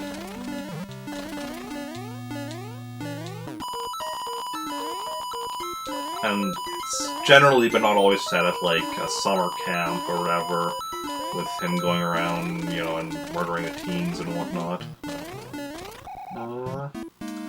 Yeah. So I've also never seen Sharknado, but, you know, crossover between those two, Friday the 13th and Sharknado. So basically, for the Friday the 13th part, it was your basic, yeah, Jason's going around killing the teens at a camp, and then, meanwhile, for Sharknado, you have, like, some people studying the Sharknadoes and such, and trying to figure out how to stop them or something. And then, actually, one of those people figuring that out is also the parent of, one of the teens at the camp. And basically they figure out how to, instead of stopping the Sharknadoes, redirect them. So they redirect the Sharknado to the camp to take out Jason. And that was the basic idea of how I do a crossover between those two. Just like weird random death movies. Oh yeah, just not scary deaths. Ah yeah.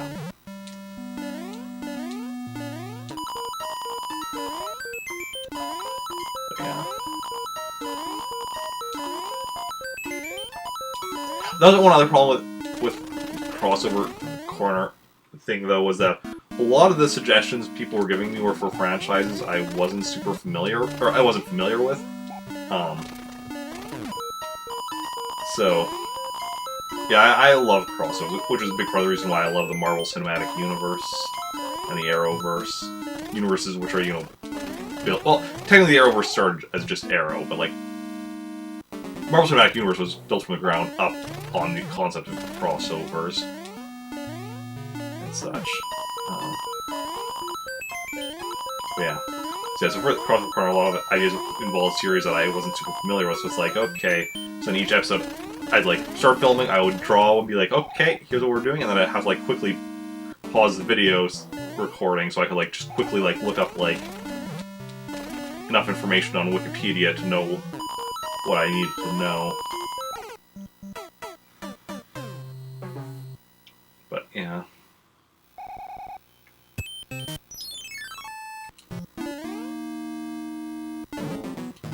One idea though that I had seen, which that somebody had suggested to me, which was with series I was familiar with, was Mario, as in like, yeah, Mario that I'm playing right here, and Star Trek.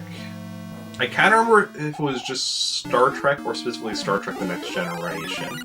My idea definitely involved Star Trek The Next Generation, because like, it wasn't specific. It was either just like Star Trek in general or Star Trek TNG specifically, so either way I was going to do it Next Generation. And basically my idea would be to do, for Mario Star Trek crossover, it would be a video game that would be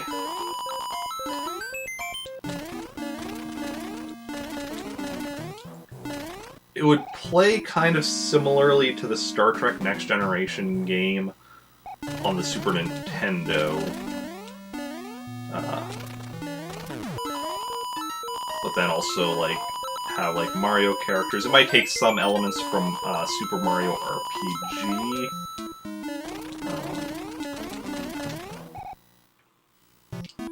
And yeah, I don't know. That's what I ever, like, that was just an idea, like, somebody had, given me, but that wasn't what I got to. So, like, just when I was, like, look at, when people gave me suggestions, you know, I would occasionally be like, okay, how would I do that? But didn't go too into depth just from, like, when I was actually going to be doing the episode type thing.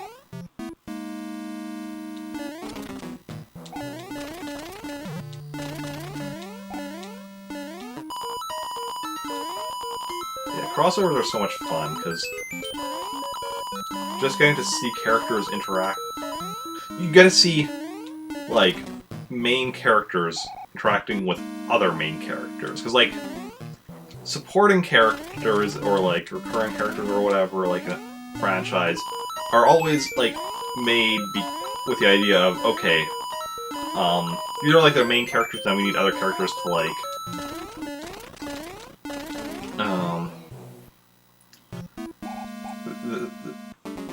these are the other characters, so we need, like, them to work within the universe of these main characters. But you're doing crossover, it's like, okay, no, we have these two sets of main characters, what happens when we throw them together? Hoping in the future to see Marvel and X-Men mix it up. Well, Disney bought Fox, so now, Marvel Studios is in control of X-Men and Fantastic Four. X-Men including Deadpool.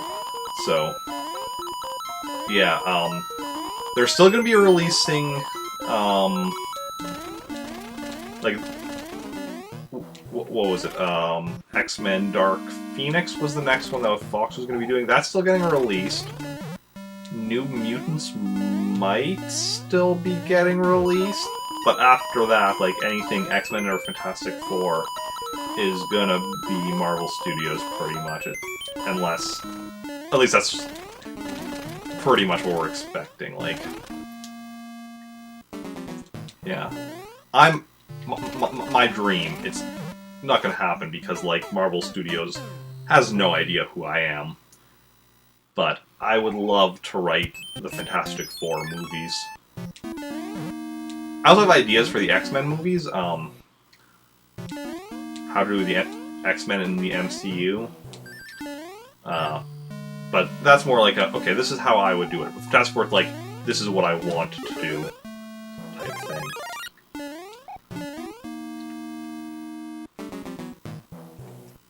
See, I have,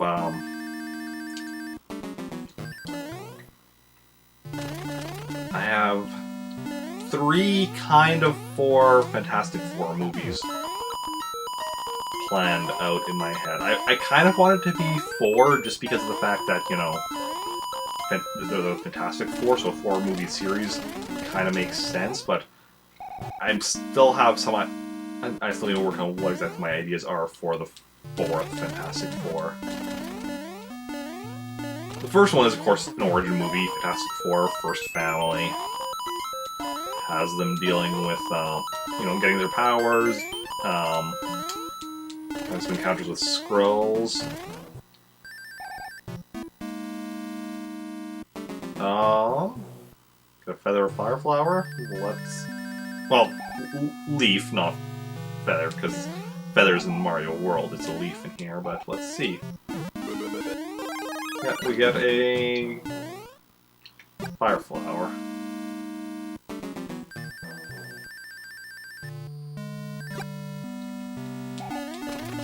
Not super useful, but... we can get a Fireflower in there.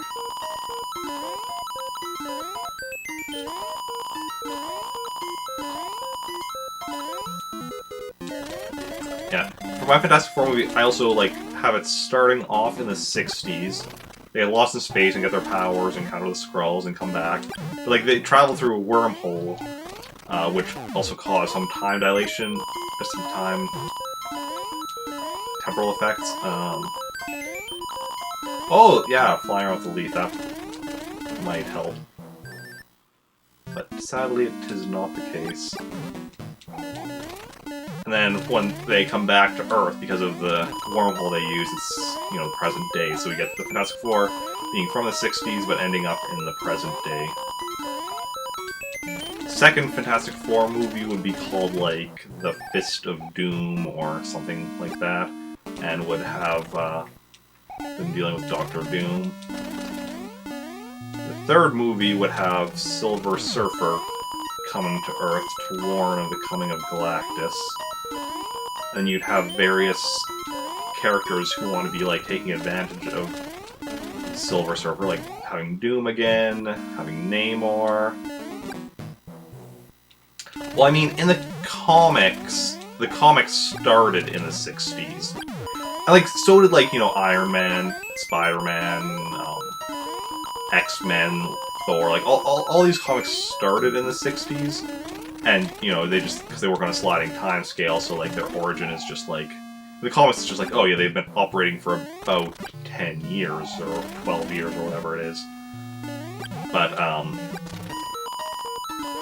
I just like the idea of them being from the 60s for a couple of reasons. First of all, it's a nice nod to the fact that that's when, because, first of all, Fantastic Four were kind of the first of the Marvel age of superheroes. Like, there were a few characters like Captain America that were, like, World War II and such, that were then brought back, but, like,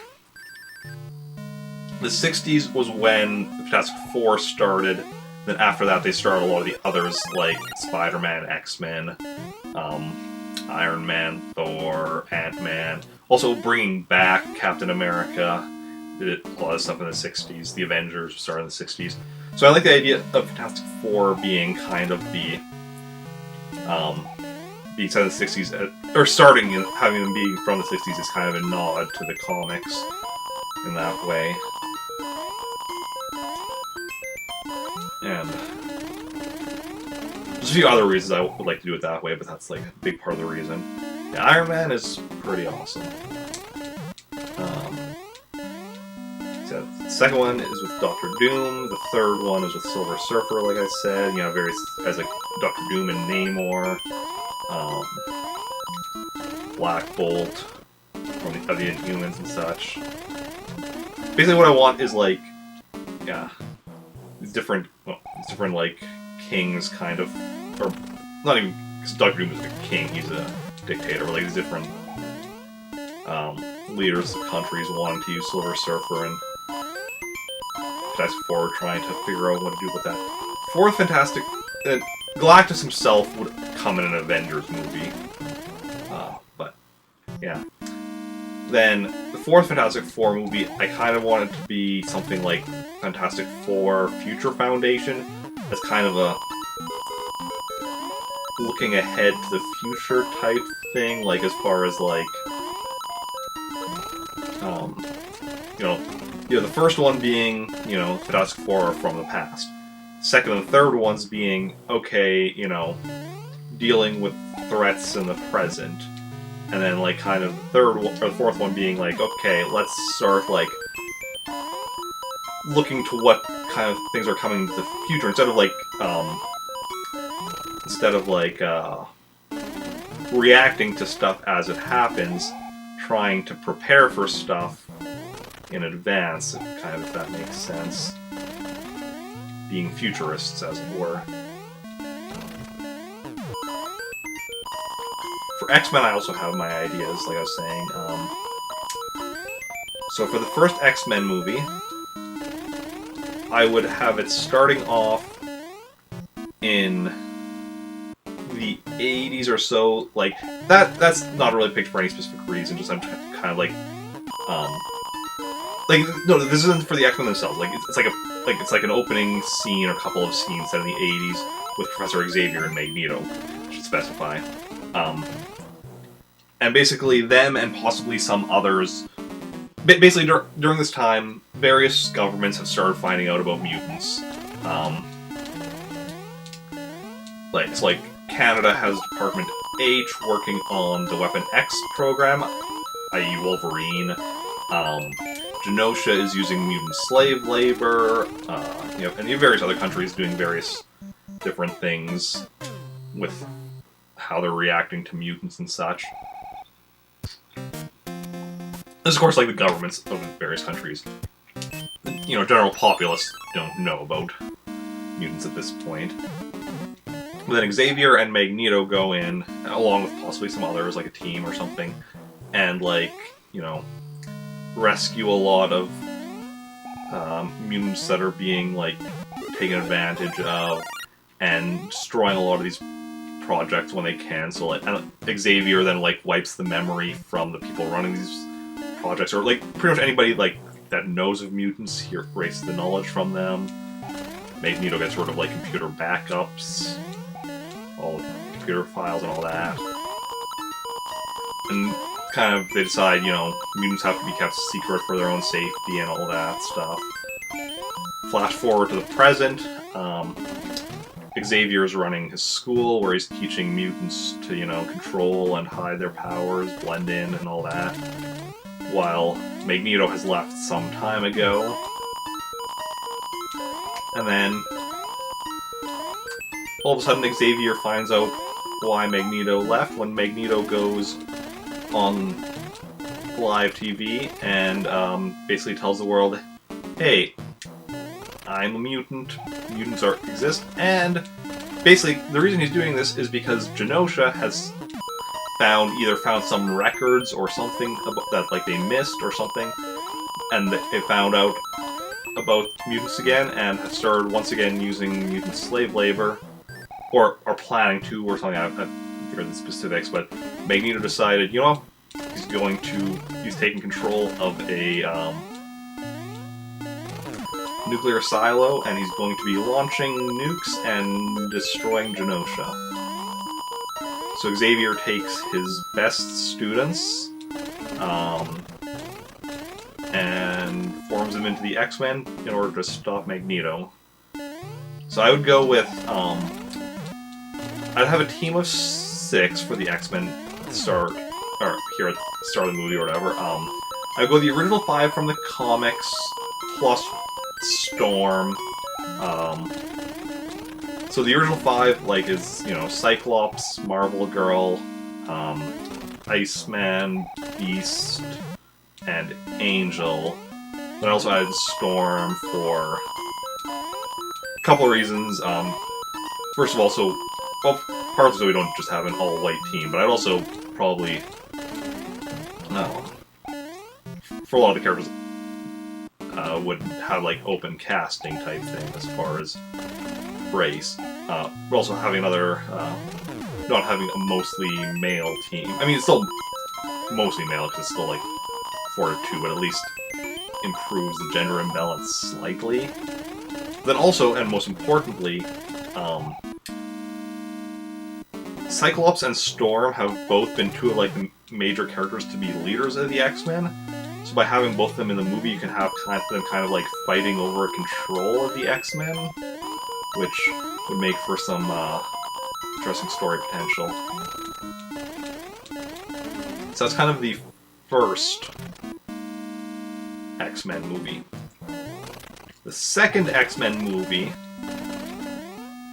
opens with the original team of X-Men minus Storm having gone on a mission to the Savage Land and Xavier losing contact with them.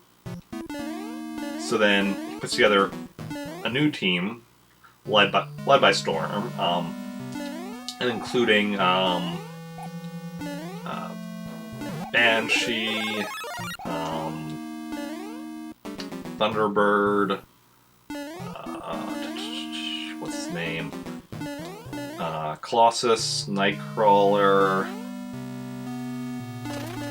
possibly some. Havoc and Polaris, possibly a.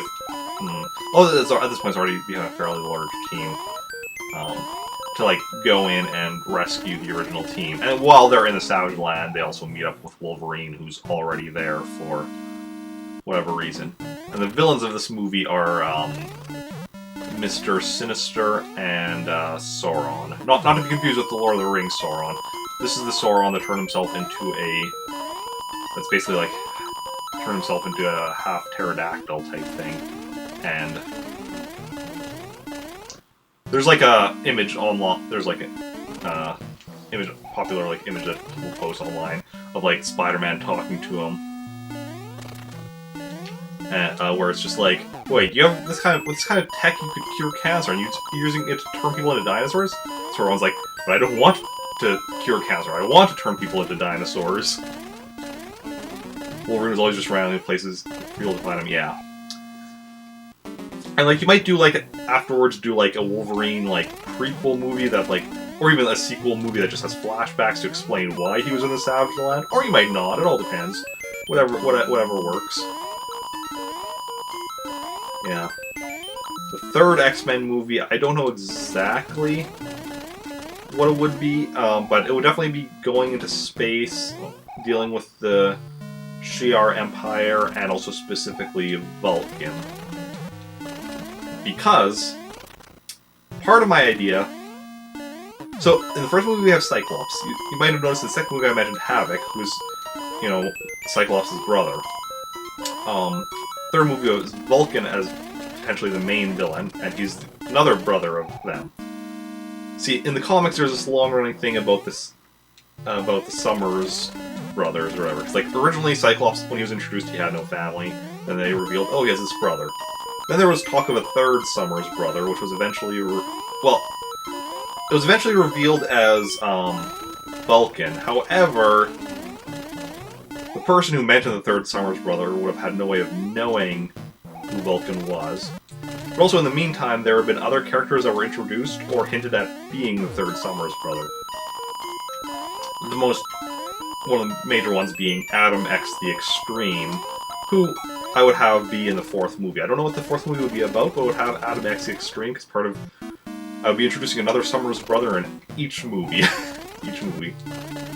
And partly just because of the fact that I want to introduce Adam X the Extreme, because it would really bug my buddy David, because Adam X the Extreme is a terrible character, and I just find it hilarious. Gambit was also at one point thought to be the third Summers brother. Hey, we're past the 4 million mark. And we're at about 2 hours of stream, so yeah, we're right on schedule. And Gambit was at one point thought to be the third Summers brother. I think even Mr. Sinister himself was at one point, but no. I know Mr. Sinister was originally intended to be Cyclops' not imaginary friend, per se, I don't think, because I'm not really a friend, but I think he was supposed to be a figment of Cyclops' imagination originally. That's why his name was Mr. Sinister. Because it was like from when Cyclops was a kid or whatever. But, yeah. I have all sorts of ideas with what I would do with the MCU if I could be working on it.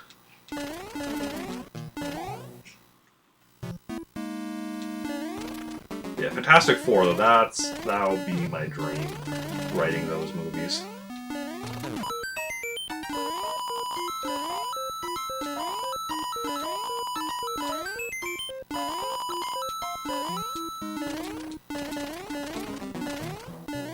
So if anybody knows, like, you know, if anybody watching happens to know, like, Kevin Feige or anything, you know, you know, get me in contact. I would. That would be amazing.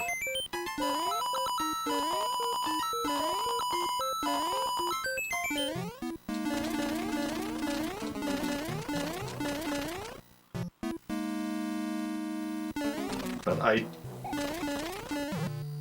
doubt anyone watching stream knows Kevin Feige.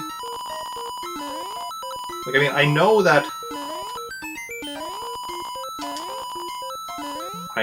people who know people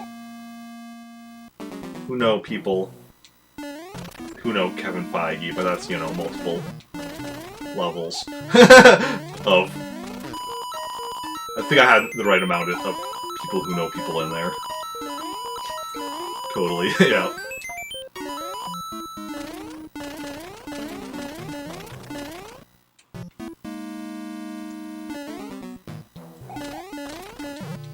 I mean, it depends also what you mean by know people, because, like, I've met, you know,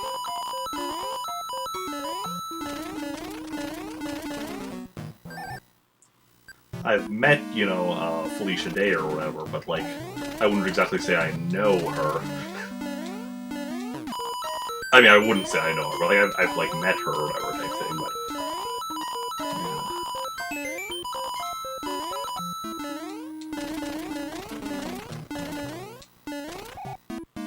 I'm actually on a stream team with her. If you look at Team Human, that was a... If you look at the people on the Team Human stream team that I'm on, you'll notice Felicia Day is on there. And I've actually auto-hosted my stream in the past a couple of times. Still wouldn't say I know her, though. But, yeah. First time that happened, it was weird, because, like, I was, like... It was when I was, doing a stream, was I playing, Ghosts and Goblins. I noticed, like, because I'm one of those streamers that does have my viewer count on. I know a lot of streamers don't like having their viewer count on, but I like having my viewer count on. I was playing Ghosts and Goblins. I was looking at my viewer count, like, the whole stream was just, like, it's higher than it usually is, and I was like, why? Like, Ghosts and Goblins, okay, it's a reasonably well-known, like, ridiculously difficult game, but, like, like, chat wasn't any more active than normal or anything, so it seemed a bit odd to me, and then afterwards I'm looking at, like, who was all auto-hosting me, I'm like, Felicia Day was auto-hosting? How? They're like, oh, you know, it's probably because it was more on the Team Human stream team or whatever, but it was just like, that was weird.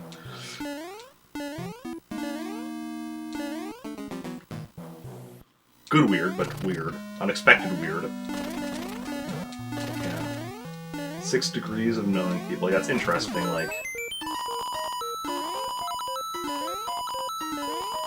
Yeah.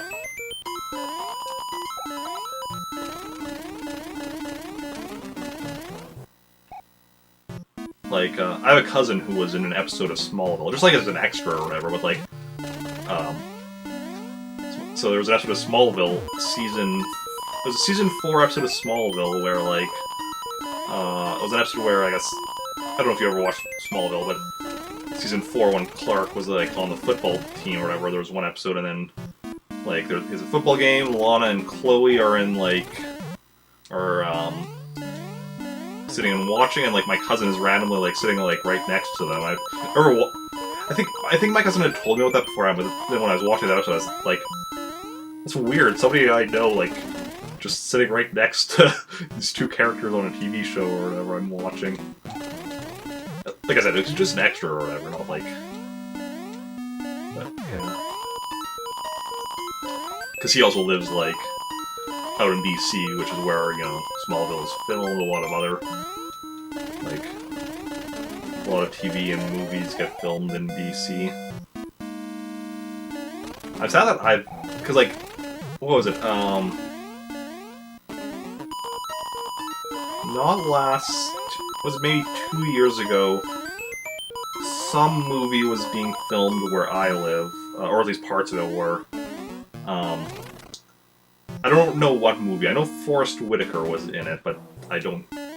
Other than that, I'm not sure. But I just remember, like, my parents telling me about it after, you know, it already happened. I was like, oh, because, like, it's like, they've been saying that, yeah, they had seen, like, a thing about asking about, like, looking for extras, and I'm just like, and you didn't tell me beforehand? You could have told me that sooner. I would have been an extra in, I don't even know what movie it was in, but it's like, I would totally, especially because I was during the time, yeah, because that would have been 2 years ago, because that was during the time that I was unemployed, so it's like, I had plenty of time.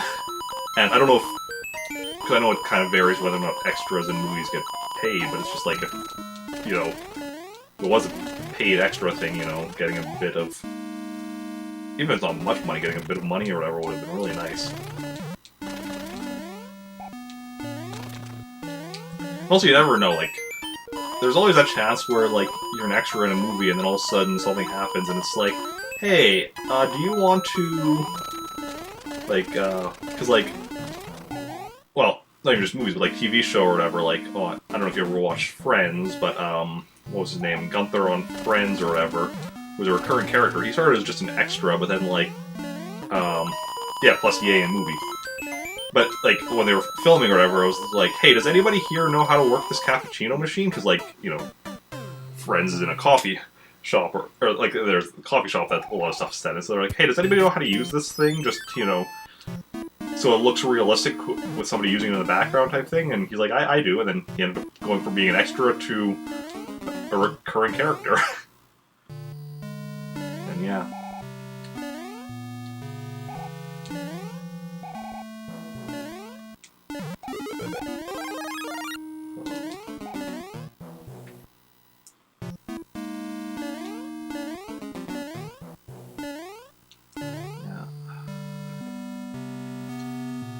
I also have a buddy of mine from school. I haven't seen him in years, but he was in a TV show. I can't remember what the show was called.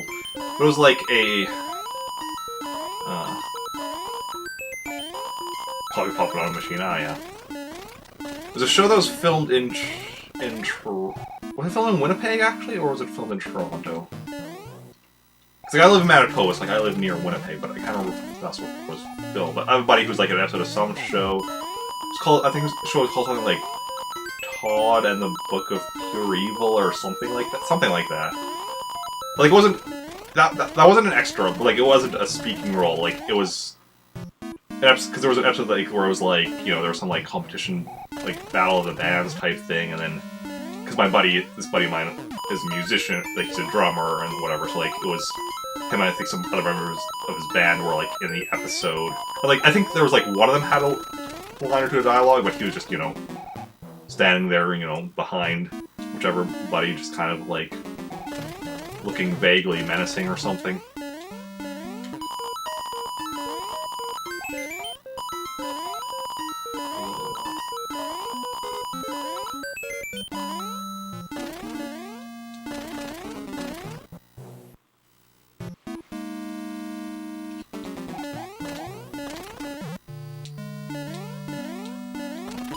I pretty much got into like a very good groove with doing this. Like, I'm not even like paying attention to what I'm doing anymore in the game. I'm just doing it on automatic at this point.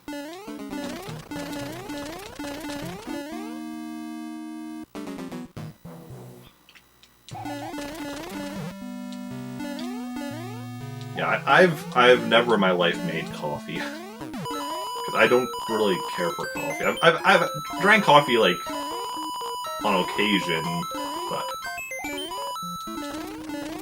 I don't really care for it, so it's more just like, I mean, I had like once or twice like,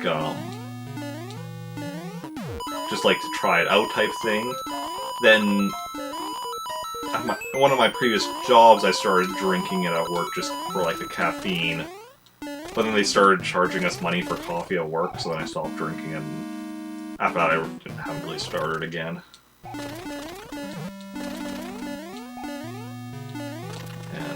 But I had the occasional time, like, used to just have the occasional cup of night, have a drink cup at work every night. Oh yeah.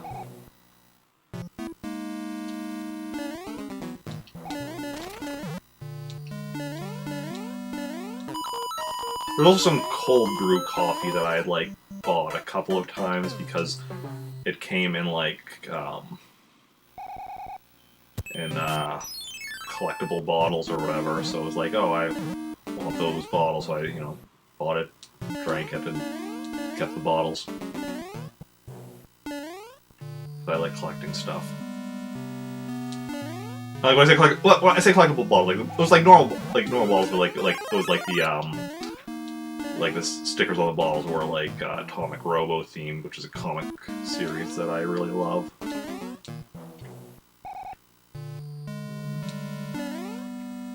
Actually, I do need to check if they still have any of those, because there were like, well, there were two that they did initially. I got both of those, and they did a third one, which I never actually got, and I should find out if it's still available for sale, in which case I could still get that third one.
Time running low. Yeah, usually if I want to drink something for like energy, I'll generally drink like pop or whatever. Like, for my streams, I generally have either root beer, cream soda, orange crush, or grape crush. Because I buy like a 24 pack that has like 6 of each of those or whatever, and that lasts me only. Generally do like then 1 can of pop a stream. Occasionally I'll drink off stream for stuff, but usually not. And for like longer streams, I might have more than 1. Like I had 2 or 3 of them yesterday. I think it was just 2. I was thinking 3, but that was because I still had the one from Saturday stream was on my desk yesterday. And then other times I'll have, like, you know, if I'm at, like, a restaurant or anything, I'll generally get, like, a Pepsi or a Mountain Dew or something.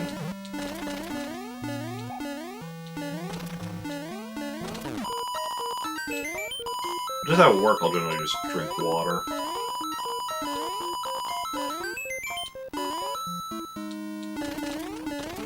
Unless I like spare change for the drink machine, I might have a can of pop there.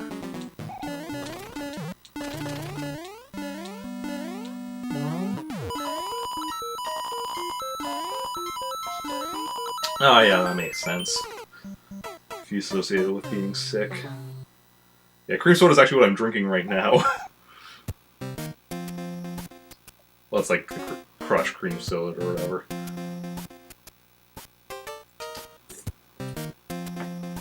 But yeah. And then the root beer that I get with that is Mug root beer. My favorite root beer is A&W root beer, but Mug is probably next, at least of the kinds I normally have. because I normally have, or what, A&W, Mug, and Barks.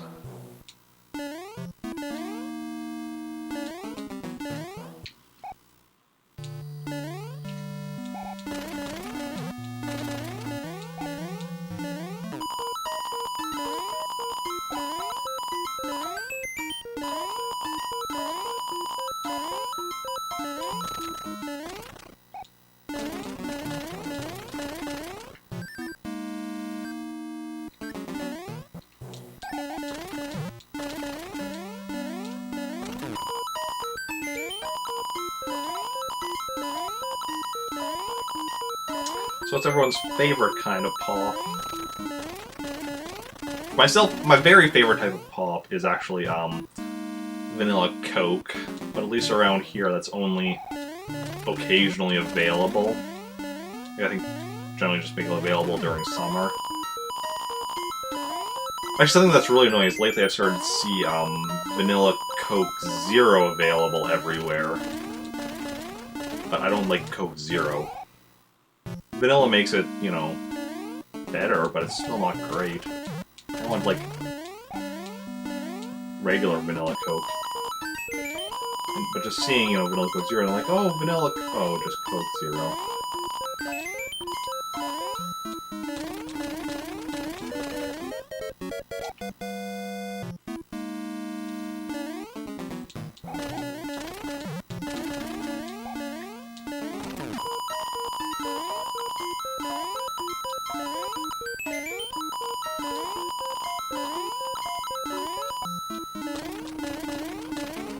Used to drink a lot of Pepsi, but switched to Mountain Dew for the most part.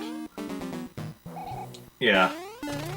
I'm a big fan of Mountain Dew as well. And I do actually prefer Pepsi to Coke. It's just specifically vanilla. Like, Coke, regular Coke's fine, but like it's specifically vanilla Coke that's my favorite. But like, overall, I do tend to prefer Pepsi Pro. Like, I prefer regular Pepsi to regular Coke. Such, and like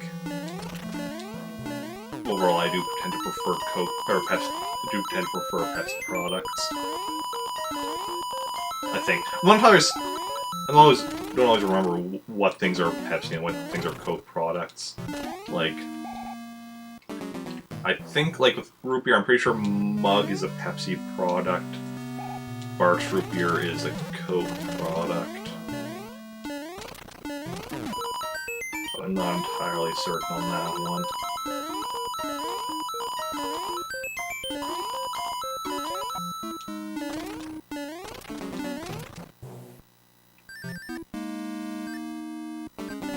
Like, if vanilla Pepsi was a thing, which maybe it is in some place, but I don't think I've seen vanilla Pepsi anywhere. So at least not around here, probably not, but I would love vanilla Pepsi if that were a thing.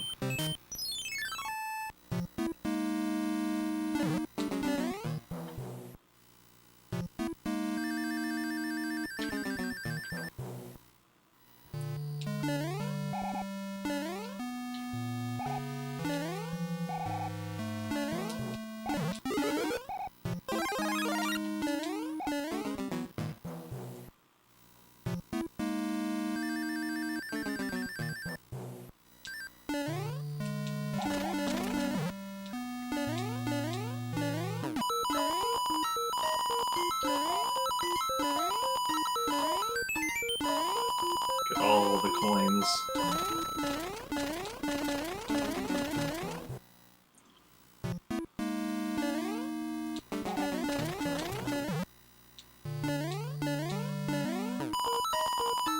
Yeah. Yeah, the halfway point is, like I said, where I think we're gonna leave off for today. Got 5 million today. 7 million tomorrow. 9 million on Wednesday, and then on Thursday get the rest of the points, and then go finish off the rest of the levels. So that'll be, I guess, then about a 2-hour stream tomorrow. So if I get off work at... That I'm not sure exactly when it'll be, though, because like, that's an unscheduled stream. And let's see, if I get off work at 8, I'll be home around 9. Get some stuff done. I don't know. We'll see how tomorrow goes. It'll be, I mean, it's a 2-hour stream. I'll be wanting to end around 3, so I should, in theory, be starting no later than 1. We'll see how it goes. I mean, the latest I can be, tomorrow the latest I can be streaming till is 4-ish. But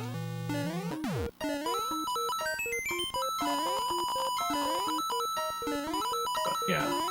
Wednesday's a bit more open.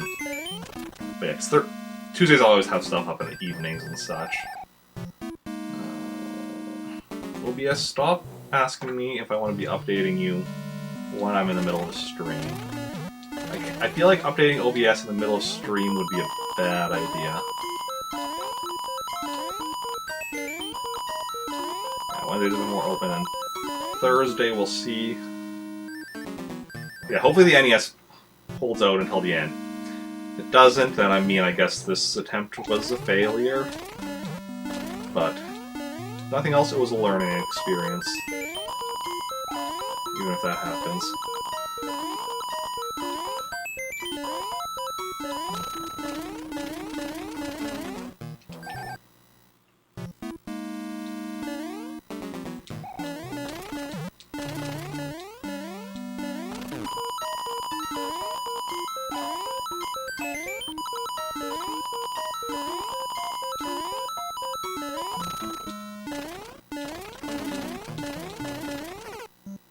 It also means essentially me streaming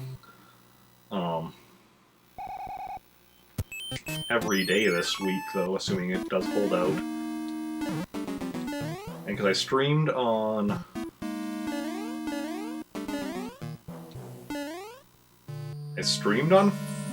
Friday with Pikmin, because I didn't stream last Thursday. Then I streamed Saturday with the Star Wars RPG. Sunday started this, then continue this Monday, Tuesday, Wednesday, Thursday. Then Friday, normal stream with Pikmin again. Saturday, another Star Wars RPG stream.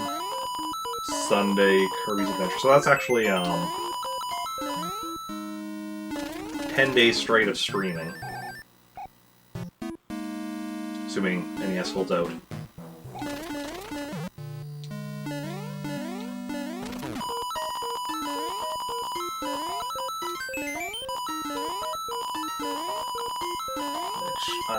As you say, I don't know if I've ever...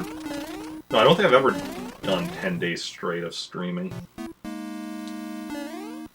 They would say, oh, there was back when I, would do daily streams, but no, even back when I would do, like, my daily writing streams, I would have 1 day off a week.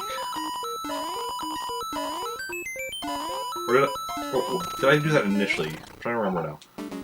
So I remember having Tuesdays as my day off back when I did writing streams, but I can't remember if I did that right from when I started doing them or introduced that after a bit because of it being too much.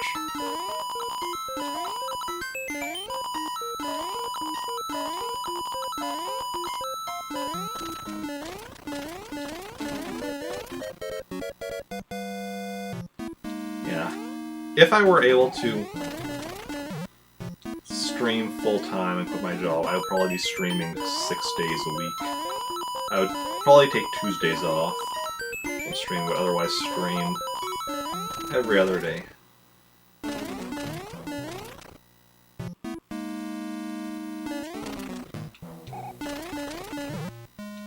But that's probably a long ways off.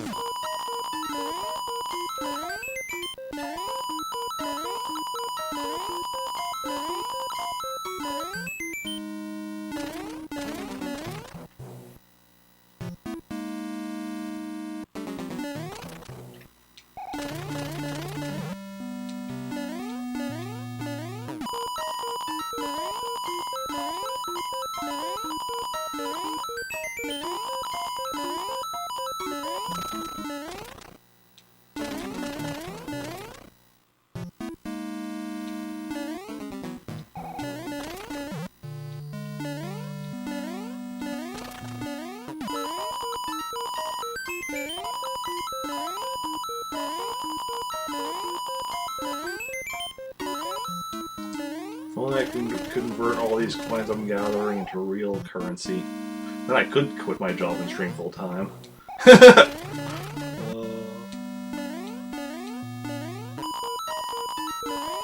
Unfortunately, most video game currencies cannot be converted into real-world cash. There's possibly some exceptions for MMOs where you can get like somebody to pay you money for like in-game currency or whatever, but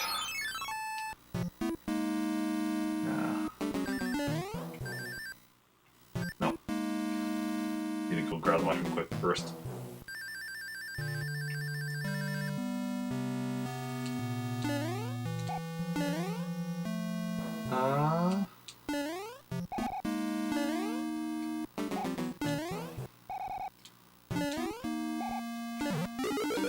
Ratios of full-time streamers on YouTube versus partial ones. On YouTube, I have no idea. Well, I mean, on Twitch, I also have no idea, but I don't really know like anything about streamers on YouTube. Hello, multi-free gamer. Welcome in. How's it going?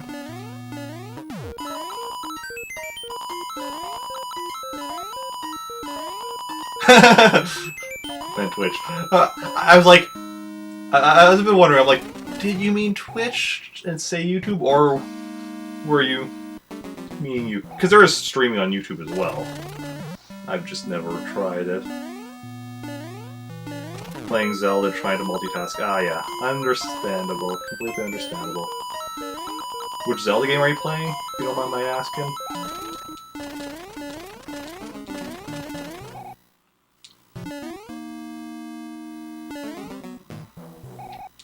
I would say, though, the majority of streamers are not... I mean, not even not say that. The majority of streamers are not full-time. Like... Because it's so easy for pretty much anybody to stream, but actually, you know, being not just good enough at it, but also, like, to a certain extent being lucky enough, you know, to actually be able to do it full time takes a lot. Breath of the Wild, nice. One of only 2 main series Zelda games I have not played and beaten. I have played and beaten every main series Zelda game except for Triforce Heroes and Breath of the Wild. Both of which I want to, I just need to be able to get them first. By the end of this year, I should hopefully have... That's cool. Should hopefully have played and beaten every main series Zelda game, and Mario game.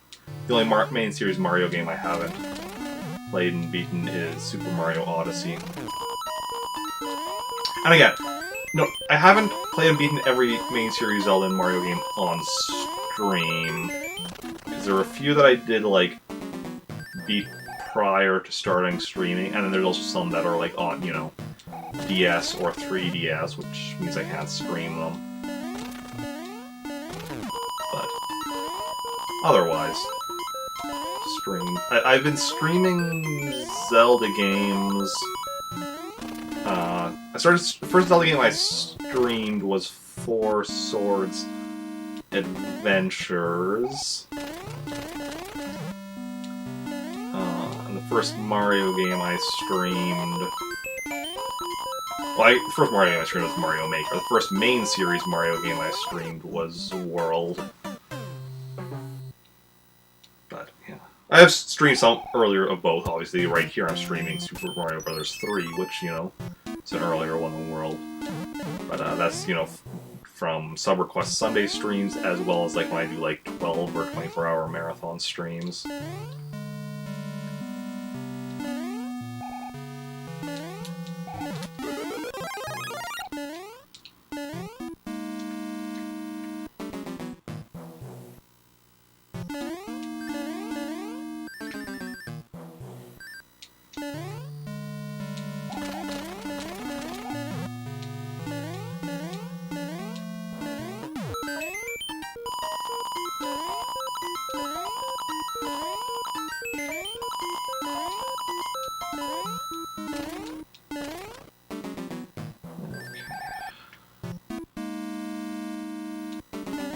We're in the final half hour of today's stream.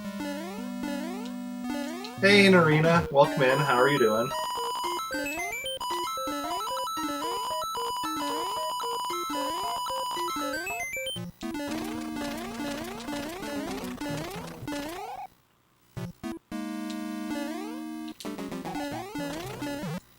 Haven't done any game. Ah, yeah. I'm currently working at it on this game, which is why you're seeing me just going and collecting these coins over and over again.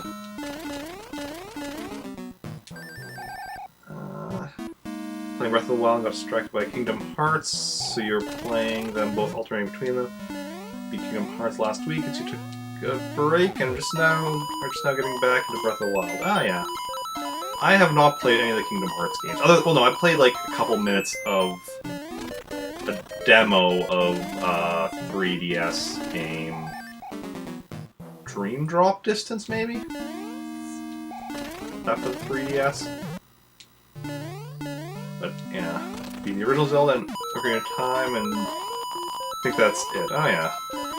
You're okay, your throat's still hurting a lot, but your appointment is tomorrow. Yeah, hopefully you get answers, and like, yeah, hopefully you're feeling better soon, because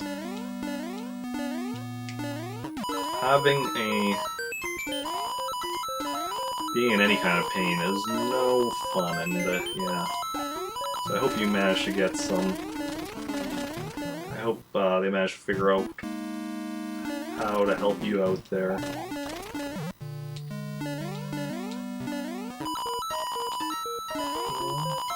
Yeah, and it's hard to stream when you can't talk. Like, I know you've done a couple of those, like,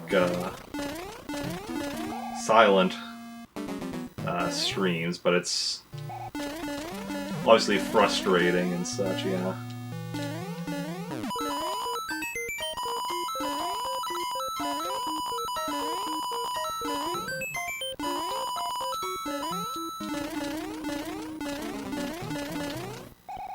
Like Kingdom Hearts, when it first came out, one of those games it's hard to get back into if you take a break. See, ended up restarting a few times, then got on PS3, did the same. Oh, time up. Never being in, finally got it, just got it for the PS4. Oh yeah. Yeah, I really want to play Kingdom Hearts eventually because, like, yeah, it's like I was saying earlier, I love crossovers, and it's like, it's a crossover between all these Disney and Final Fantasy and original characters, and I love crossovers, I love Disney characters, I love overly convoluted plots that you need a PhD in order to understand, which it also has. It's like, it's a series that I would love, I just haven't ever started on it yet.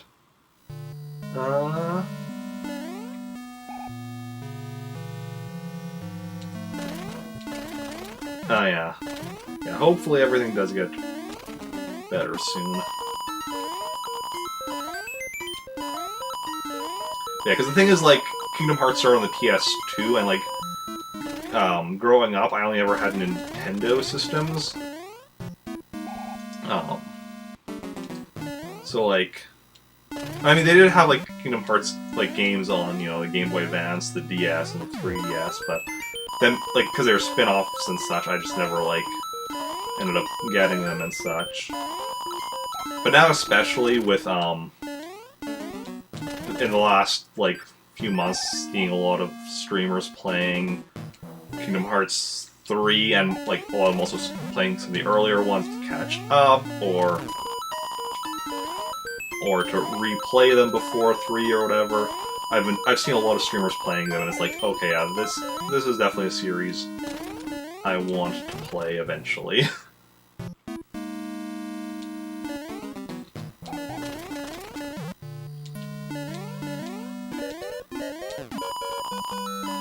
Yeah. Is there a Chain of Memories? Yeah. Yeah, one of my streamer friends who's been playing through them. Started with the first one, went through and beat it, tried Chain of Memories, hated it, decided to skip over it, went straight to 2.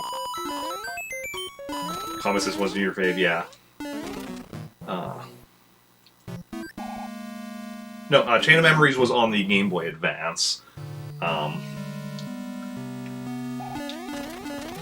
Birth by Sleep was PSP, yes, that sounds right.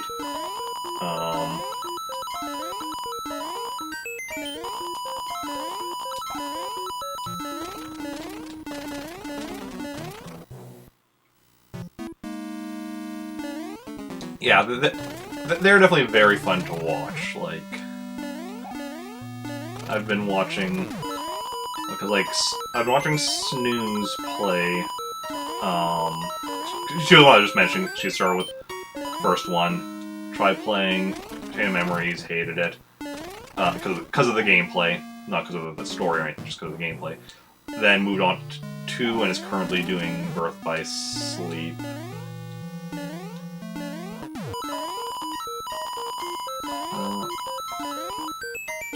Yes, 352 over 2 was for the DS.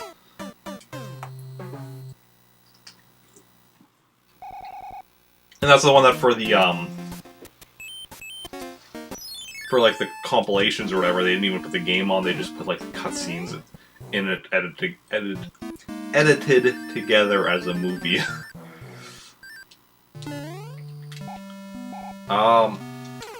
Yeah, Snooze, who I was just mentioning, is playing through Birth by Sleep. I think, because, like, Birth by Sleep is the one that has Terra, Aqua, and Ven, right? I'm not getting it confused with a different one. Assuming that's the one I think of, like, yeah, my friend's playing through it and she's enjoying it. Like, there's a few things she's not liking as much as, like, Kingdom Hearts 2, which has been her favorite so far, but overall, I know she's enjoying it, I think. And I think a lot of people do like it.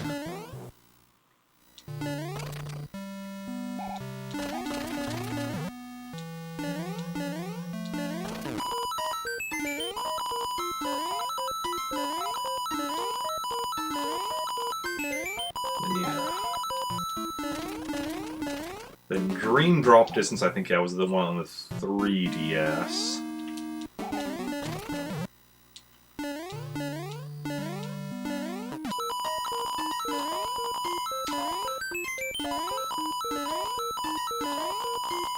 Practically need a PhD to just keep track of all the games in the series and what they're on, let alone actually understanding the story of it.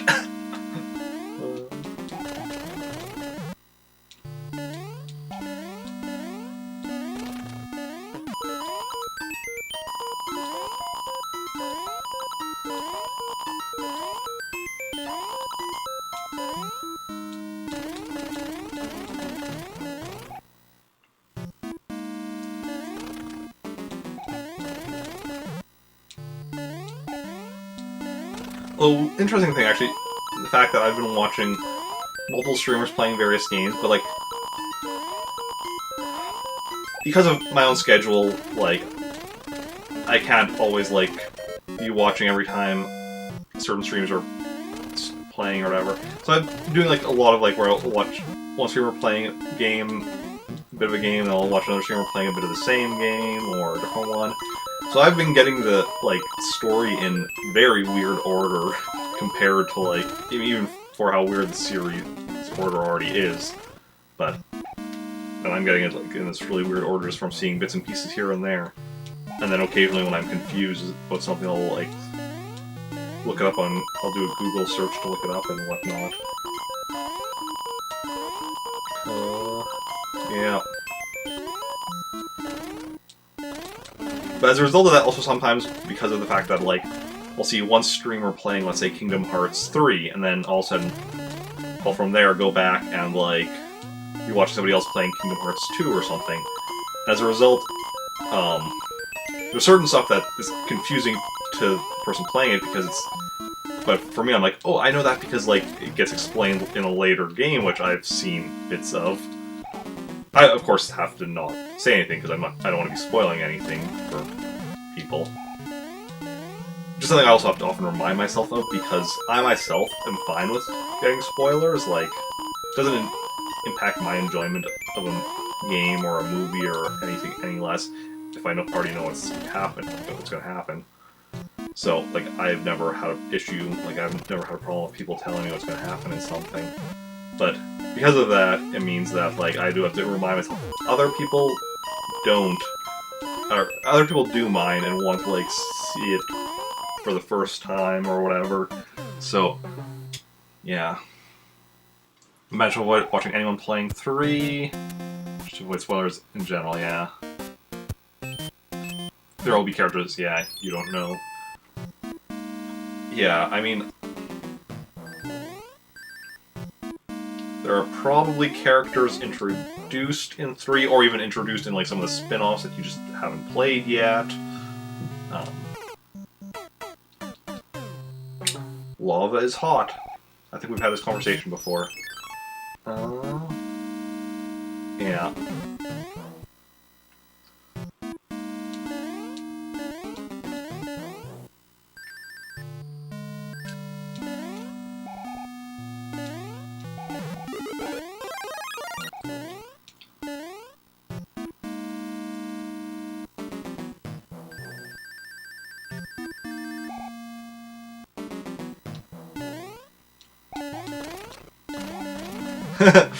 Lava, yeah.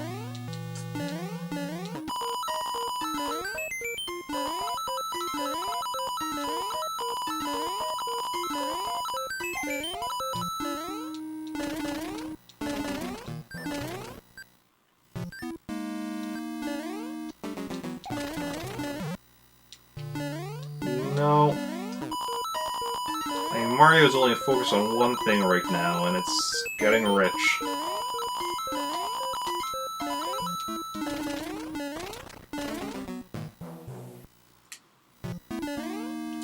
In fact, are we sure this even is Mario? Maybe it's Wario in disguise.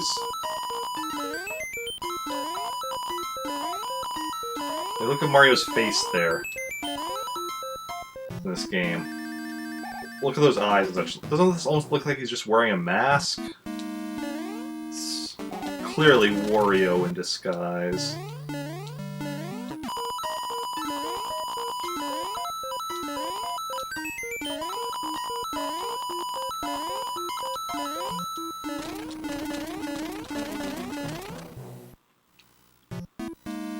I'm still waiting for when Nintendo eventually gives Waluigi his own game.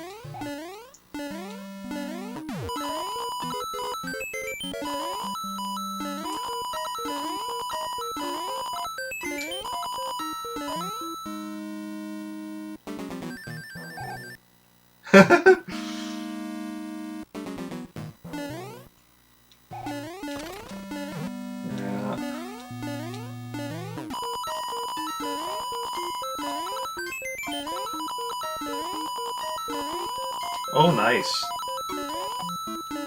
Wario plushie, that's awesome.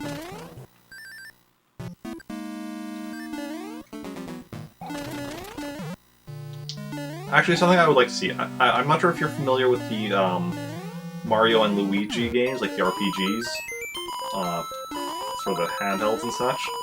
But I would love to see a Wario and Waluigi game like them. Or even like a Mario and Luigi game that's like Mario and Luigi versus Wario and Waluigi. And then like there's two... You can either play through the Mario and Luigi storyline or the Wario and Waluigi storyline. That's something I would love to see.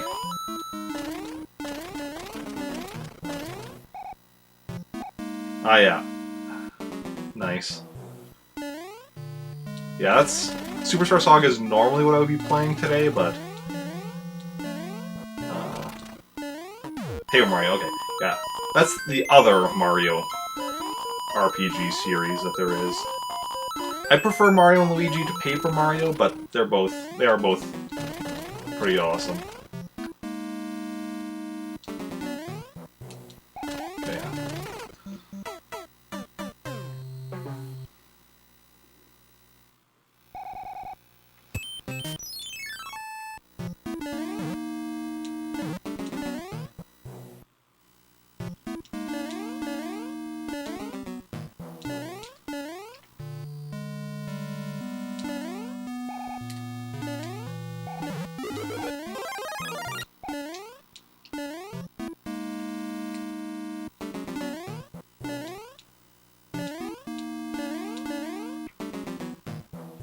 I also love Waluigi just get his own game, but that would be such a weird game.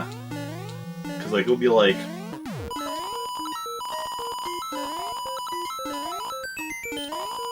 a Waluigi game would like be genre defying, first of all. It would be like a Waluigi game would be all genres and no genres. It would be like a parts of it would be like an indie game of like somebody trying to make some like game that was like true art, whereas other parts would be like your standard like, you know, like game by like a massive company and such. And yeah.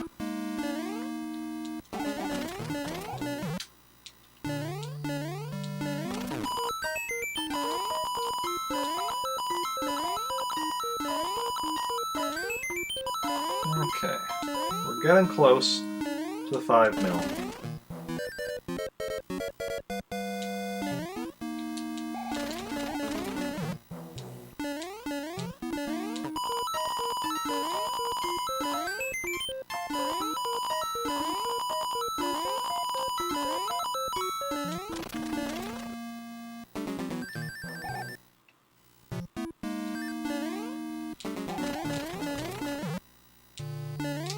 As much as it would be nice for this to go quicker, though, I'm glad that like it does line up so nicely with like 1,000,000 points taking me about an hour. Like I prefer like it was like, let's say 1,000,000 points taking me like 10 minutes, but like just like the fact that it's a nice the amount of time that like 1,000,000 points takes is a nice like round number and such.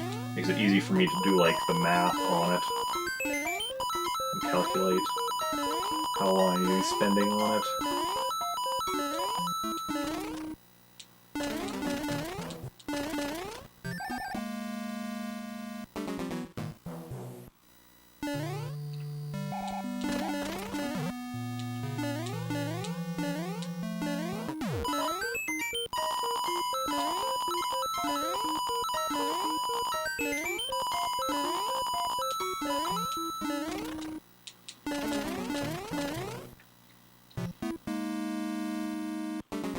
We're gonna get to 4.9 before this next death.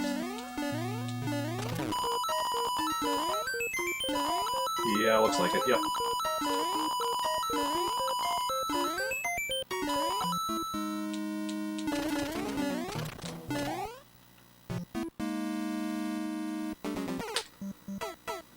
Yeah. Especially because of the fact that, like, it's random, because, like, like, it's not like they were like, okay, people are going to, like, just be... It's like, they wouldn't have expected people were just going to be, like, you know, trying to max out their score by doing this. So the fact that the timing works out so nicely is kind of random, but really nice.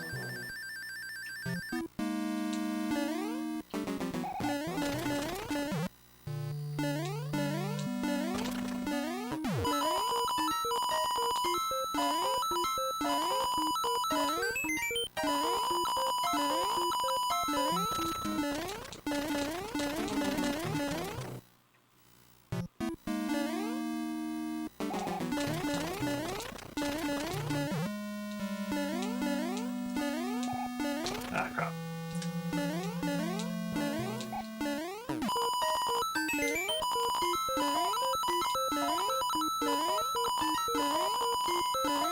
I mean, it has had some variance as well, because, like, sometimes I do accidentally die in the lava room, or pause for a moment, or whatever.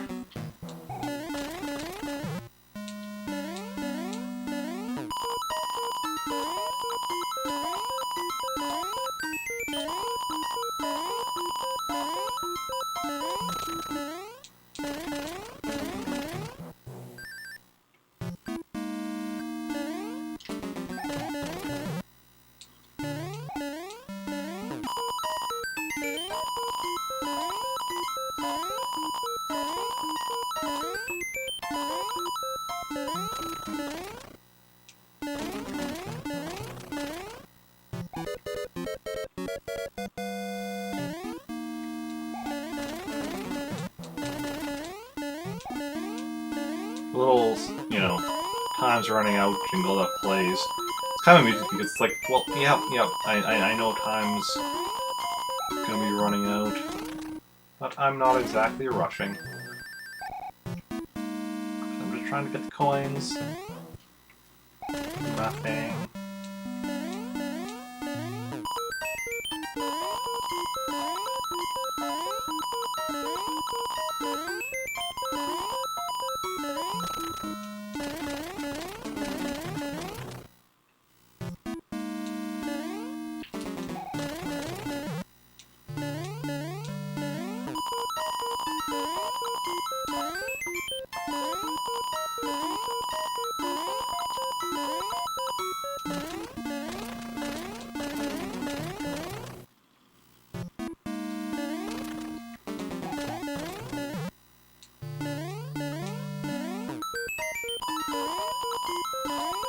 Are we gonna make it to 5 million before my next death? It's gonna be tight. But maybe? No, probably not.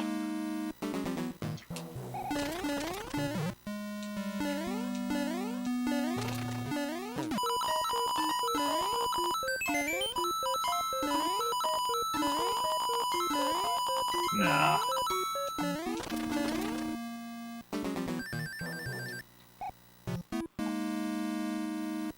So I'm gonna get one more death.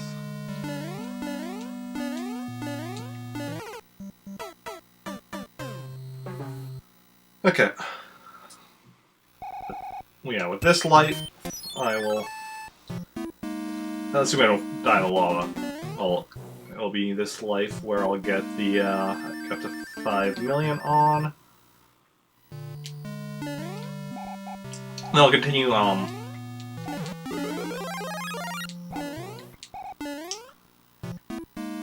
continue on, getting points until my next death. And that's where we're gonna call the stream for today.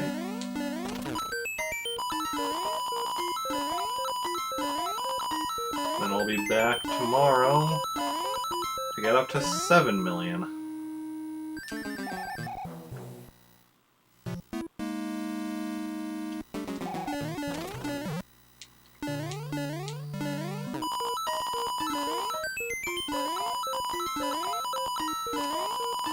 About to hit it. Just a bit. Just a bit more.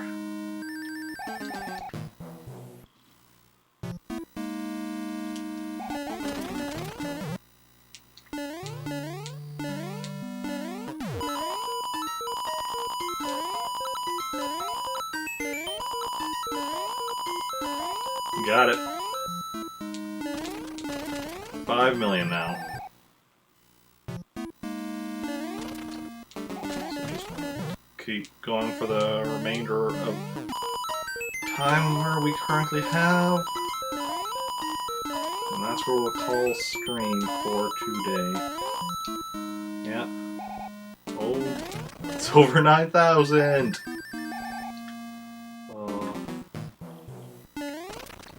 Yeah. If I didn't have to work tomorrow, I'd specifically have to work at 4 AM tomorrow. I might go longer today, but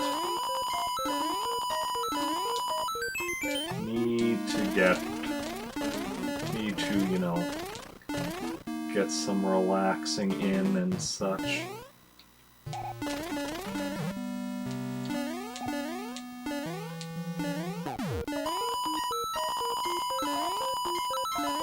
Yep, 4 AM. Working at 4 AM not Monday, Tuesday, Wednesday, Thursday. That's what I do most weeks.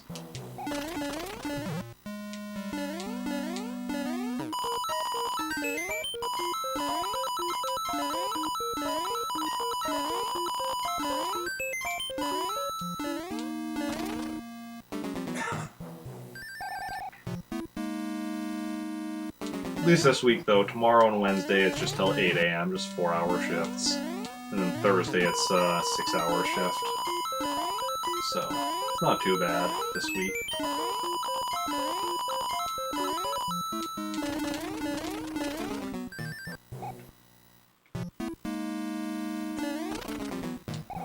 I've been getting those 4 a.m. shifts since August. I think August or September. Somewhere around there.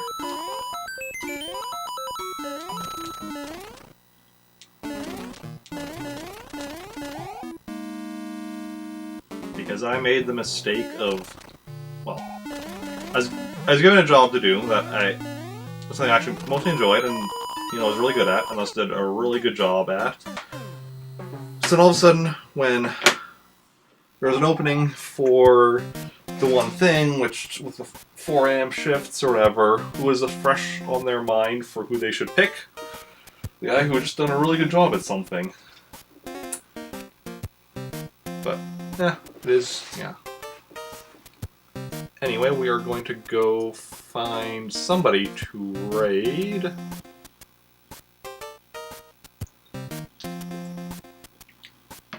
Oh, and thank you for subscribing to me on YouTube. Just noticed my email there that I got from YouTube.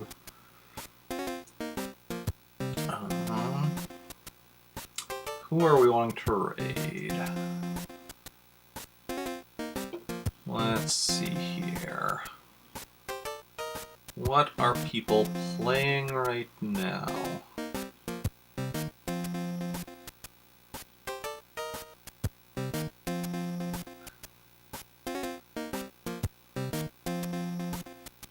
Wait, wasn't... What was I thinking of? Okay. Oh, I guess they're already offline.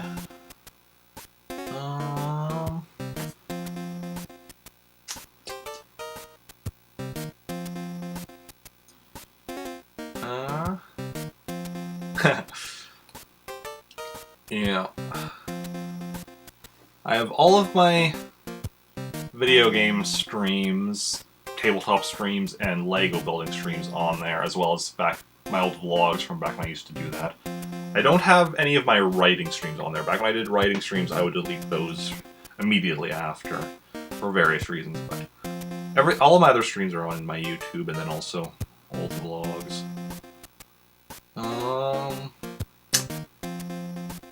Who do we want to raid?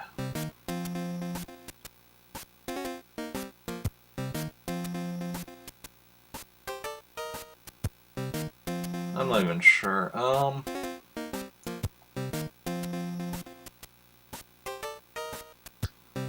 Let's go with Cessus. She's playing Satisfactory. Yeah, we're gonna go raid Cessus. So if anybody wants to go raid with me, you can copy and paste the raid message, and I'll be back tomorrow. I'm gonna say probably around 1 o'clock, but I mean, I was supposed to be starting a stream today at 1 o'clock, and that didn't happen. But we'll see exactly how it goes, and yeah. To continue on with getting points and moving up to 7 million tomorrow. That's the goal.